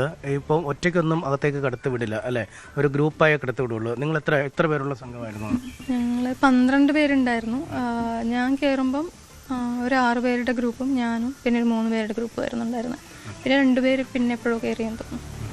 ഇതിപ്പോൾ നിങ്ങൾ ഓരോരുത്തരാണോ കയറിക്കൊണ്ടിരുന്നത് അതോ എപ്പോഴും ഗ്രൂപ്പായിട്ടാണോ സഞ്ചരിച്ചുകൊണ്ടിരുന്നത്? അതെങ്ങനെ ഈ കൂട്ടത്തിൽ നിന്ന് തെറ്റിപ്പോയത് ഏത് സാഹചര്യത്തിലായിരുന്നു? അല്ല, അവർ ആദ്യം ചെക്ക് പോസ്റ്റിൽ നിന്ന് കടത്തി വിടുമ്പോൾ നമ്മളെ കുറച്ച് ആൾക്കാർ വന്നിട്ട് ഒന്നിച്ചാണ് വിടുന്നത്. ഒരു ടൈമിൽ മീൻസ് ഇപ്പം 8 o'clock വിടുമെന്ന് പറഞ്ഞിട്ട് വന്നവരെല്ലാവരെയും ഇവിടെ ഇരുത്തിയിട്ട് ഒന്നിച്ചാണ് വിടുന്നത്. ഇത് മേലെത്തിയ ശേഷം ഇറങ്ങുന്നതാണ്. അപ്പം പീക്കിലെത്തിയാൽ നമ്മൾ ചിലർ കുറേ നേരം അവിടെ നിൽക്കും, കുറച്ച് നേരം പെട്ടെന്ന് ഇറങ്ങുന്നവരുണ്ടാവും. അപ്പം അങ്ങനെ ഇറങ്ങുന്നതിൻ്റെ ഇടയ്ക്കാണ് വഴിതെറ്റിയത്. എത്ര നേരം എടുത്ത് പീക്കിലെത്താൻ ശരിക്കും? ചെറിയ ടൈമേ ഉള്ളൂ, 2 hours ഒക്കെ ഉള്ളൂ. അത്രേ ഉള്ളൂ. അപ്പോൾ നമ്മുടെ കയ്യിൽ എന്തൊക്കെയുണ്ട്? ഇതിൻ്റെ ഗ്യാസ് ഉണ്ടോ അതോ ഫുഡ്, വെള്ളം, അങ്ങനെ മറ്റു സാമഗ്രികളുണ്ടോ അതോ നമ്മൾ ഫ്രീ ഹാൻഡ് ആയിട്ടാണോ പോകുന്നത്? അല്ല, ഇത് ചെറിയ ട്രക്കായ കാരണം ഞാൻ പവർ ബാങ്ക് ഒന്നും കരുതിയില്ല. ഫോൺ ഉണ്ടായിരുന്നു, ക്യാമറ ഉണ്ടായിരുന്നു, ഒരു പഴം ഉണ്ടായിരുന്നു, ഒരു 500 ml വെള്ളം ഉണ്ടായിരുന്നു. ഇത്ര സാമഗ്രികൾ മാത്രമേ കയ്യിലുണ്ടാവും. പിന്നെ ID കാർഡ് അങ്ങനെ കാര്യങ്ങളൊക്കെ. സാധാരണ നമ്മൾ ഈ കുറച്ച് ദീർഘയാത്രയ്ക്ക് പോകുമ്പം പവർ ബാങ്കും മറ്റ് സജ്ജീകരണങ്ങളൊക്കെ കരുതാറുണ്ട് അല്ലേ? അതെ, സാധാരണ ഞാൻ ട്രക്കിങ്ങിന് പോകുമ്പോഴും എടുക്കാറുണ്ട്. ഇത് വളരെ ചെറിയ ട്രക്കാണ്, 12 മണിയാകുമ്പോഴേക്ക് താഴെ എത്താം എന്നുള്ളതുകൊണ്ടാണ് ഒന്നും എടുക്കാറുള്ളത്. എപ്പോഴാണ് ശരിക്കും വഴി തെറ്റിയത്? എങ്ങനെ ഒരു നായെ കണ്ട് നിൽക്കുമോ അങ്ങനെ എന്തെങ്കിലും ഉണ്ടായിരുന്നോ? അതോ എങ്ങനെയാണ് വഴി തെറ്റി? ഈ കൂട്ടത്തിൽ നിന്ന് എങ്ങനെയാണ് പിരിഞ്ഞത് ശരിക്കും? പീക്കിൽ നിന്ന് ഒരു 2 ടേണൊക്കെ ഉണ്ട്. ഫസ്റ്റ് ടേണൊക്കെ കഴിഞ്ഞിട്ട് ഒരു 2 പേരും ഞാനുമായിരുന്നു ആദ്യം ഇറങ്ങിയത്, ബാക്കി എല്ലാവരും മേലെ ഇരിക്കുന്നുണ്ടായിരുന്നു. അപ്പം അവിടെ നിന്ന് ഞാൻ കുറച്ച് ഫ്രണ്ടിലേക്ക് നടന്നുപോയി. അപ്പോൾ ഞാൻ ബാക്കിൽ നോക്കിയപ്പം അവരൊരു സ്ഥലത്ത് ഒരു പാർപ്പുറത്തിരിക്കുന്നുണ്ട്, ഒരു നായ ഉണ്ടായിരുന്നു, അത് ആ സൈഡിലിരിക്കുന്നുണ്ട്. അപ്പോൾ ഞാൻ വെച്ചാൽ ഇവരും കൂടെ വന്നിട്ട് ഒന്നിച്ച് പോകാമെന്നുള്ള രീതിയിൽ താഴെ നിന്നു. കുറച്ച് കഴിഞ്ഞപ്പോൾ പിന്നെ അവരെ കാണാനില്ല. പിന്നെ പീക്കിലുള്ള കുറച്ച് പേരെ ഞാൻ കുറച്ച് നടന്ന് നോക്കിയപ്പോൾ കണ്ടു. അപ്പോൾ അവരുടെ അടുത്ത് ജോയിൻ ചെയ്യാൻ വേണ്ടിയിട്ട് ഞാൻ എൻ്റെ ലെഫ്റ്റ് സൈഡിൽ മേലെയാണ് അവരെ കാണുന്നത്. അപ്പോൾ ഞാൻ ഈ മല കറങ്ങി അങ്ങനെ വരുമായിരുന്നു. ലെഫ്റ്റ് സൈഡ് കുറേ നേരം കറങ്ങിപ്പോയിട്ടും കണ്ടില്ല, താഴെ ആളില്ല മേലെ ആളില്ല. ചെറിയ ഡൗട്ടായി. പിന്നെ ഞാൻ കയറുമ്പോൾ കണ്ട കുറച്ച് അടയാളങ്ങളൊക്കെ നോക്കിയിട്ട് ട്രൈ ചെയ്ത് നോക്കി. പിന്നെ ഗൂഗിൾ മാപ്പ് നോക്കി, അത് കറക്റ്റായിട്ടല്ല കാണിക്കുന്നത്. അത് ജസ്റ്റ് ലെഫ്റ്റ് കുറച്ച് പോയിട്ട് 3.8 kilometers കാണിക്കുന്നുണ്ടായിരുന്നു. അത് കറക്റ്റ് അല്ലായിരുന്നു എന്ന് എനിക്ക് തോന്നുന്നു. അങ്ങനെ എവിടെ വന്നിട്ട് സെറ്റിൽഡായത്? എങ്ങനെയുള്ള ഒരു സ്ഥലം നോക്കിയാൽ സെറ്റിൽഡായത്? അവിടുന്ന് പിന്നെ മൂവ് ചെയ്തില്ലായിരുന്നു? ഇല്ല, ഞാനൊരു 6:45 ആയപ്പോഴാണ് ആ ഒരു അരുവിയുടെ ഒരു ഏരിയ ആയിരുന്നു, ഒരു വലിയ പാറയുടെ ഏരിയ, സൈഡിൽ കൂടെ ഒരു അരുവി പോകുന്നുണ്ട്. അവിടെ നിന്ന് 6:45 ശേഷം നമ്മൾ നടക്കുകയാണെങ്കിൽ അപകടമായിരിക്കും എന്ന് പറയുന്നതുകൊണ്ട് അതങ്ങനെ ഇരുട്ട് വരാൻ തുടങ്ങിയായിരുന്നു. അതുകൊണ്ട് അവിടെ നിൽക്കാമെന്ന് വെച്ചു. വെള്ളമുള്ള ഏരിയ ആണ്, വെള്ളം കുടിക്കാം. പിന്നെ മൃഗങ്ങൾക്ക് ആക്സസ് കുറഞ്ഞ ഏരിയ ആണ്, മീൻസ് വെള്ളം കുടിക്കാനായിട്ട് മൃഗങ്ങൾ വരാൻ ചാൻസ് ഇല്ലാത്ത സ്ഥലമാണ്. അതുകൊണ്ട് അവിടെ സ്റ്റേ ചെയ്യിക്കാം. അല്ല, അവിടെ ഈ തിക്ക് ഫോറസ്റ്റ്, ഒരു ഫോറസ്റ്റ് കവർ ഇല്ലായിരുന്നു അവിടെ? കനോപ്പിയുള്ള അങ്ങനെ ഒരു സ്ഥലമായിരുന്നില്ല അതോ? 2 സൈഡിലും നല്ല തിക്ക് ഫോറസ്റ്റ് ആണ്, പക്ഷെ ഈ ഒരു പാറ അത്യാവശ്യം വലിയതായിരുന്നു. അപ്പോഴൊക്കെയാ ഈ ഇടവേളയ്ക്ക് ഇടയ്ക്കിടയ്ക്ക് പോവോ? രാവിലെ കുറച്ച് റൊട്ടീനായിരുന്നു. 3 നേരം പോയിക്കൊണ്ടിരിക്കുക. ഇടയ്ക്കിടയ്ക്കൊക്കെ ബോറടിക്കുമ്പോൾ പോവുമായിരുന്നു. പിന്നെ നെക്സ്റ്റ് ഡേയും ഇൻ കേസ് അറിഞ്ഞില്ലെങ്കിൽ നെക്സ്റ്റ് ഡേ ആകുമ്പോഴേക്കും ഓഫീസിൽ എൻ്റെ ലാസ്റ്റ് ലൊക്കേഷനൊക്കെ അറിയുന്ന ആൾക്കാർ ആരെങ്കിലും റിപ്പോർട്ട് ചെയ്യായിരിക്കും. കാട്ടിലൊരു കാഴ്ച കാണാൻ ഇപ്പം നമ്മൾ രാത്രിയിൽ ഒരു ഒറ്റപ്പെട്ട കാട്, ഇത് ഡെൻസ് ഫോറസ്റ്റ് ആണ്. ചിലപ്പോൾ മഴ പെയ്യും, ചിലപ്പോൾ മഞ്ഞുണ്ടാവും, ഒരുപാട് കാഴ്ച. എങ്ങനെയാണ് ആ ഒരു പാറപ്പുറത്ത് ഇരുന്നിങ്ങനെ മുകളിലേക്ക് നോക്കുമ്പോൾ ഒരു വിഷൻ എങ്ങനെയുണ്ട്? ശരിക്കും നമ്മളെ ഇവിടുത്തെ രാത്രി പോലെയല്ല, കാട്ടിൽ രാത്രി കുറച്ചും കൂടി ബ്യൂട്ടിഫുള്ളാണ്. ലൈക്ക് ഇതിൻ്റെ ഫ്രണ്ടിൽ വലിയ മീൻസ് മരങ്ങളുള്ള വലിയ കാടാണ്. ലെഫ്റ്റ് സൈഡും നല്ല കാടാണ്. റൈറ്റ് സൈഡ് എനിക്ക് കറക്റ്റ് മനസ്സിലാവുന്നില്ല, ചെറിയ കുറ്റിക്കാട് അങ്ങനെയൊക്കെയാണ്. എന്നാലും ഡെൻസാണ്, നടക്കാൻ പറ്റാത്ത ഏരിയയാണ്. കാട്ടിലൊരു വൈകിട്ട് ഒരു 7 മണിയൊക്കെ ആകുമ്പോൾ ആദ്യം ചീവീട് സ്റ്റാർട്ട് ചെയ്യും. ഒരു 7 മണിയൊക്കെ ആകുമ്പോൾ നിറയെ മിന്നാമിനുങ്ങൾ വരും. സീസണിലാണോ എനിക്കറിയില്ല, നിറയെ വരും. പിന്നെ ഈ സ്കൈ ഭയങ്കര ക്ലിയർ ആയിരിക്കും, നമുക്ക് സ്റ്റാർസൊക്കെ ഭയങ്കര ക്ലിയർ ആയിട്ട് കാണാൻ പറ്റും, സാറ്റലൈറ്റ്സ് പോകുന്നത് കാണാൻ പറ്റും. പിന്നെ ഇപ്പോൾ ഫുൾ മൂൺ ടൈമാണെന്ന് തോന്നുന്നു. അപ്പോൾ ഒരു 11 o'clock ഒക്കെ ആകുമ്പം മൂണിങ്ങനെ വരും. പിന്നെ കംപ്ലീറ്റ് കാട് മുഴുവൻ നല്ല ലൈറ്റ് ഉണ്ടാവും. അപ്പോൾ നമുക്ക് ഉറങ്ങാനൊന്നും പറ്റില്ല, അത്ര ലൈറ്റ് വരുന്നുണ്ടായിരുന്നു. നല്ല വെട്ടമാണ്. പക്ഷെ അത് നമുക്ക് പക്ഷേ ഡീറ്റെയിൽസ് ഒന്നും കാണാനും പറ്റുന്നില്ല. നല്ല ലൈറ്റ് ഉണ്ട്, പക്ഷെ ഡീറ്റെയിൽസ് കാണാൻ പറ്റില്ല. അങ്ങനത്തെ ഒരു ഇതായിരുന്നു. അടുത്ത ട്രിപ്പ് വീട്ടിൽ പറഞ്ഞിട്ടാണോ പറയാതോ? വീട്ടുകാരുടെ നിലപാടൊന്നും കറക്റ്റായിട്ട് അറിയട്ടെ എന്നിട്ട് പറയാം. അതാത് യാത്രയുടെ സാഹചര്യം അനുസരിച്ചായിരിക്കും. എന്തായാലും വളരെ രസകരമായ യാത്രയുടെ അനുഭവമാണ്. ഇപ്പോൾ നമുക്ക് വളരെ രസകരമായി തോന്നുമെങ്കിലും ഒരു കൊടും കാട്ടിനുള്ളിൽ മുകളിലേക്ക് നക്ഷത്രങ്ങളെ നോക്കി നിൽക്കുന്ന ഒരു ആളുടെ അവസ്ഥ കുറച്ചുകൂടെ ഭിന്നമാണ്. പക്ഷേ അതൊന്നും ഒരു തരത്തിലുമുള്ള ഒരു കുലുക്കം ശരണയിൽ വരുത്തിയിട്ടില്ല. കൃത്യമായി ഇപ്പോഴും വളരെ കൂളായി നിൽക്കുകയാണ്. പുറത്ത് ഉണ്ടായിരുന്ന ആളുകളുടെ ആശങ്കയൊന്നും ശരണയ്ക്ക് ഉണ്ടാവുകയും ചെയ്തില്ല. എന്തായാലും അടുത്ത യാത്ര വൈകാതെ ഉണ്ടാവും എന്ന് നമുക്ക് പ്രതീക്ഷിക്കാം. വിധി എഴുതാൻ ഇനി 3 നാൾ മാത്രം ശേഷിക്കെ സംസ്ഥാനത്ത് പ്രചാരണം കൂടുതൽ ആവേശത്തിലേക്ക് കടക്കുകയാണ്. പരസ്യ പ്രചാരണത്തിന് നാളെ സമാപനമാകും. ആഭ്യന്തരമന്ത്രി അമിത്ഷായുടെ റോഡ് ഷോ രാവിലെ ഹരിപ്പാട്ട് നടക്കും. വൈകിട്ട് 3 മണിക്ക് രാഹുൽ ഗാന്ധി പാലക്കാട് ഉണ്ട് എന്നാണ് മനസ്സിലാക്കുന്നത്. അങ്ങനെ ദേശീയ നേതാക്കളുടെ ഒരു വലിയ പ്രവാഹം കഴിഞ്ഞ കുറേ ദിവസങ്ങളായി കേരളത്തിലുണ്ട്. മലപ്പുറത്തും വയനാട്ടിലും പ്രിയങ്ക ഗാന്ധിയുടെ സാന്നിധ്യമുണ്ട് എന്നുള്ളത് ഏറ്റവും പ്രധാനപ്പെട്ട ഒന്നാണ്. കർണാടക ഉപമുഖ്യമന്ത്രി DK ശിവകുമാർ വട്ടിയൂർക്കാവിൽ റോഡ് ഷോ നടത്തുന്നുണ്ട്. കണ്ണൂർ ജില്ലയിൽ മുഖ്യമന്ത്രി തെരഞ്ഞെടുപ്പ് പ്രചരണത്തിനായി സജീവമാണ്. മലപ്പുറത്ത് ഇടതുകോട്ടയായി കണക്കാക്കുന്ന പൊന്നാനിയിൽ ഇക്കുറി അതിശക്തമായ മത്സരമാണ്.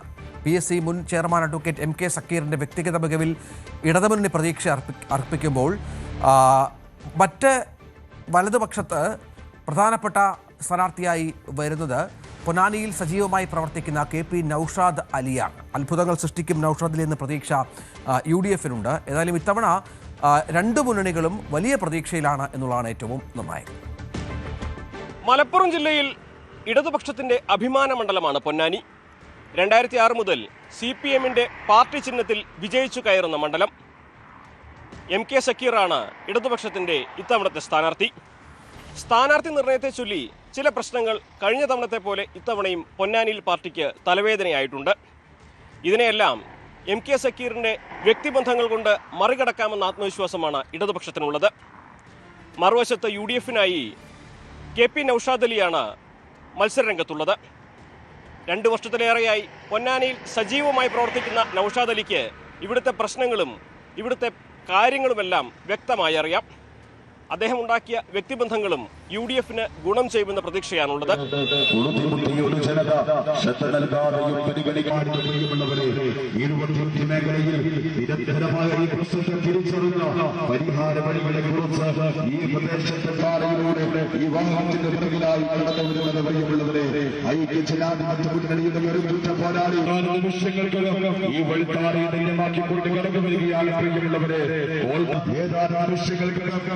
പൊന്നാനിയിലെ UDF സ്ഥാനാർത്ഥി KP നൌഷാദ് അലി മണ്ഡലത്തിലെ ഓരോ പ്രദേശത്തും ഓടിയെത്തുകയാണ്. അവസാനവട്ട പ്രചരണത്തിന്റെ തിരക്കിലാണ്.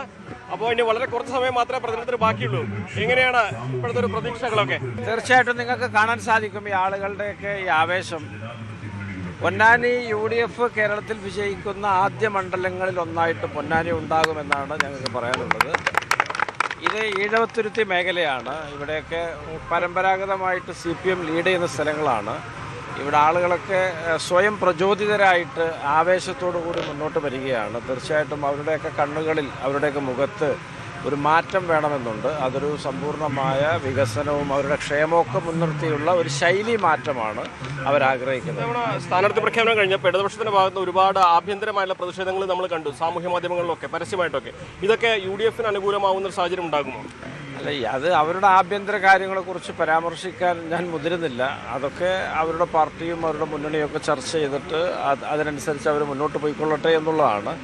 UDF-നെ സംബന്ധിച്ചിടത്തോളം ഇവിടെ എല്ലാ ജനങ്ങളൊക്കെ ഒരു മാറ്റം ആഗ്രഹിക്കുന്നുണ്ട്. അതിനകത്ത് UDF, LDF, BJP ഭേദമില്ല. പൊന്നാനിക്കാർക്കൊരു ചേഞ്ച് ആവശ്യം. അവർ അങ്ങനെ ഒരു മനസ്സാണ് ഇത്തവണ അവർ പ്രകടിപ്പിക്കുന്നത്. നമ്മളുടനീളം ഈ യാത്രയുടെ ഭാഗമായിട്ടൊക്കെ ലഭിക്കുന്ന പ്രതികരണങ്ങളൊക്കെ അത് ബോധ്യമാക്കി തരുന്നുണ്ട്. അപ്പോൾ അതിനകത്ത് പാർട്ടി ജാതി മത ഭേദമില്ല എന്നുള്ളതാണ് ഞങ്ങൾ മനസ്സിലാക്കുന്നത്. ചരിത്രം കുറെ കാലമായിട്ട് ഇടതുപക്ഷത്തിനൊപ്പമാണ്. ഇത്ര ആത്മവിശ്വാസത്തോടെ ഇവിടെ വിജയിക്കുന്നു പറയാൻ അതിന്റെ ഘടകം എന്താണ്? അതായത് ഈ പൊന്നാനിയുടെ ചരിത്രം ഇടതുപക്ഷത്തോടൊപ്പമാണെന്ന് പറയുന്നതിനകത്തൊരു മിസ്റ്റേക്ക് ഉണ്ട്. പൊന്നാനി ഒരുപാട് തവണ UDF ജയിച്ച ഒരു സീറ്റാണ്. UDF ജയിച്ചിരുന്ന കാലത്തൊക്കെ എടപ്പാൾ മണ്ഡലം കൂടി ചേർന്ന പൊന്നാനിയിലാണ് UDF ജയിച്ചത്. 2011 ഡീലിമിറ്റേഷന് ശേഷം എടപ്പാൾ പൊന്നാനിയിൽ നിന്ന് തവനൂരിലേക്ക് മാറി. അപ്പോൾ ഇത് UDF-ന് ഒന്നുകൂടി അനുകൂലമാകേണ്ടതാണ്. കാരണം എടപ്പാൾ ഒരു ഇടതുപക്ഷ മുൻതൂക്കമുള്ള പഞ്ചായത്തായിട്ടാണ് പറയപ്പെടാറ്. ഈ കഴിഞ്ഞ തെരഞ്ഞെടുപ്പൊന്നും അങ്ങനെ അല്ലെങ്കിലും. അപ്പോൾ UDF ജയിക്കേണ്ടതാണ്. എന്തൊരു വിധി വൈപരീത്യം കൊണ്ട് UDF ജയിക്കാതെ പോകുന്നു. അത് 2011, 16, 21 3 ടൈമായിട്ട് ജയിച്ചില്ല. തീർച്ചയായിട്ടും അതിൻ്റെ കൂടി ഒരു വികാരവും അതിൻ്റെ കൂടി ഒരു അതിയായ ആഗ്രഹം, ഒരു മോഹസാഫല്യമൊക്കെ അവരാഗ്രഹിക്കുന്നു. 2026 കടൽ ഭിത്തിയില്ല, 1000-ലധികം ഓലപ്പുരകളാണ്. അതുപോലെ തന്നെ ഒരു സംരംഭങ്ങളും ഇല്ല, തൊഴിലും ഇല്ല, കോഴ്സും ഇല്ല, പരിശീലനവും ഇല്ല. ആളുകളുടെ മുമ്പിലൊക്കെ ഇരുളടഞ്ഞ വഴികളേ ഉള്ളൂ. അതൊക്കെ നമുക്കൊന്ന് തുറക്കണം. ഒത്താശയോടെ പ്രത്യാശയോടെ നമ്മൾ ജനങ്ങളുടെ ഗതാഗത സൗകര്യങ്ങൾക്ക് അനുസരിച്ച് വികസിക്കുകയും സാധ്യമാകുന്ന എല്ലാ സ്വത്തുക്കളിലും ഏറ്റവും മെച്ചപ്പെട്ട രൂപത്തിൽ കെട്ടിടങ്ങളും ടെർമിനലും ഒക്കെ തന്നെ ഏറ്റവും നല്ല കെട്ടിടങ്ങളാണ്. ആ കെട്ടിടങ്ങളൊക്കെ തന്നെ കാരണം അല്ലെങ്കിൽ കുടുംബ സംഗമത്തിൻ്റെ ഒരു ശോഭ. പൊന്നാനിയിലെ LDF സ്ഥാനാർത്ഥി ശ്രീ MK സക്കീറാണ് നമ്മോടൊപ്പം ചേരുന്നത്. ലാസ്റ്റ് ഫേസിലാണ്, എല്ലായിടത്തും ഓടിയെത്താനുള്ള ശ്രമത്തിലായിരിക്കും. തീർച്ചയായിട്ടും ഓട്ടം തന്നെയാണ്. കാരണം വളരെ കുറച്ച് ദിവസങ്ങൾ മാത്രം ബാക്കിയുള്ളൂ. അതുകൊണ്ട് അല്ലാത്ത പര്യടനങ്ങളൊക്കെ ഏറെക്കുറെ മുന്നോട്ട് പോയി. സമയം തേക്കാത്ത അവസ്ഥയാണ്. അപ്പോൾ ഉള്ള സമയത്തിന് നമ്മൾ ഒന്നുകൂടിയും ഫലപ്രദമായിട്ട് യൂസ് ചെയ്യുന്ന രൂപത്തിലാണ് പോകുന്നത്. നല്ല ഫോമിലാണ് പൊന്നാനി പൊതുവെ. വികസനത്തിനൊരു വോട്ട്, പിന്നെ അങ്ങനെ മറ്റ് ബന്ധങ്ങൾ, രാഷ്ട്രീയപരമായ മുന്നേറ്റം എല്ലാം ഒന്നിനൊന്ന് പൊന്നാനി മണ്ഡലത്തിന് തരുന്നതാണ്. UDF പറയുന്നത് ഇത്തവണ LDF ശക്തി കേന്ദ്രങ്ങളിൽ നിന്ന് അവർക്ക് അനുകൂലമായിട്ടുള്ള വോട്ടുകൊഴുക്കുണ്ടാവും. എന്താ വെച്ചാൽ ഇതൊക്കെ പറയുന്നവർ പറയാം. കാരണം യഥാർത്ഥത്തിൽ ഉള്ളത് എന്താന്നുള്ളത് നമുക്ക് കാണിച്ചു കൊടുക്കാം. പറയാനുള്ളവർക്ക് പറയാം, കാണിച്ചു കൊടുക്കാനുള്ളവർക്ക് അതെ കാണിച്ചു കൊടുക്കാം. അപ്പം അതൊക്കെ തന്നെയാണ്. കാരണം നമുക്ക് പൊന്നാനിയെ കുറിച്ച് അറിവുള്ള ഒരാളാണ് ഞാൻ. അതുകൊണ്ട് തന്നെ നമ്മുടെ ജനാധിപത്യ പോരാട്ടത്തിൽ ഒരു വിധിയെഴുത്താണല്ലോ. ആ വിധിയെഴുത്തിനകത്ത് കൃത്യമായി ഒരു വിധി എഴുതുന്ന ഒരാൾ ആ വിധിക്ക് അടിസ്ഥാനപ്പെടുത്തിയ ഘടകങ്ങൾ കൂടി എഴുതി രേഖപ്പെടുത്തുമ്പോഴാണ് വിധി എന്ന് പറയുന്നത്. ആ രേഖപ്പെടുത്തലുകളിൽ പ്രധാനപ്പെട്ട ഐറ്റം എന്ന് പറഞ്ഞാൽ പൊന്നാനിയുടെ വികസന പദ്ധതികളാണ്. 700 കോടി രൂപയോളം ചെലവഴിച്ച് പൊന്നാനിയെ ഒരുപാട് മാറ്റത്തിലേക്ക് കൊണ്ടുപോയി. തുടർന്നുള്ള അതിൻ്റെ തുടർച്ചയും പിന്നീട് അതിൻ്റെ നെക്സ്റ്റ് ഫേസ് ഡെവലപ്മെൻറ്റും കൂടിയിട്ട് വരുമ്പോൾ പൊന്നാനി കാത്തിരിക്കുകയാണ്. വീണ്ടും ഇടതുപക്ഷം വന്നുകൊണ്ട് പൊന്നാനിയുടെ നെക്സ്റ്റ് ഫേസ് ഡെവലപ്മെൻറ്റ്. ഇടതുപക്ഷത്തിന്റെ ശക്തി കേന്ദ്രങ്ങളിൽ പാർട്ടിക്ക് വോട്ട് ചോർച്ച ഉണ്ടാകുമോ? MK സക്കീറിന്റെ വ്യക്തിബന്ധങ്ങൾ കൊണ്ട് പൊന്നാനിയിൽ ഇതുവരെ ലഭിക്കാത്ത വോട്ടുകൾ ഇടതുപക്ഷത്തിന് ലഭിക്കുമോ? മറുവശത്ത് KP നൗഷാദിലൂടെ 2001 ശേഷം ആദ്യമായി UDF ഇവിടെ വിജയിച്ചു കയറുമോ? NDAക്ക് വേണ്ടി മത്സരിക്കുന്ന BDJ സ്ഥാനാർത്ഥി നേടുന്ന വോട്ടുകളും ഫലം നിർണ്ണയിക്കുന്നതിൽ പ്രധാനപ്പെട്ടതാകും. അഖിലോട്ട് പാർക്കൊപ്പം CB അനുമോദ്, ന്യൂസ് 18.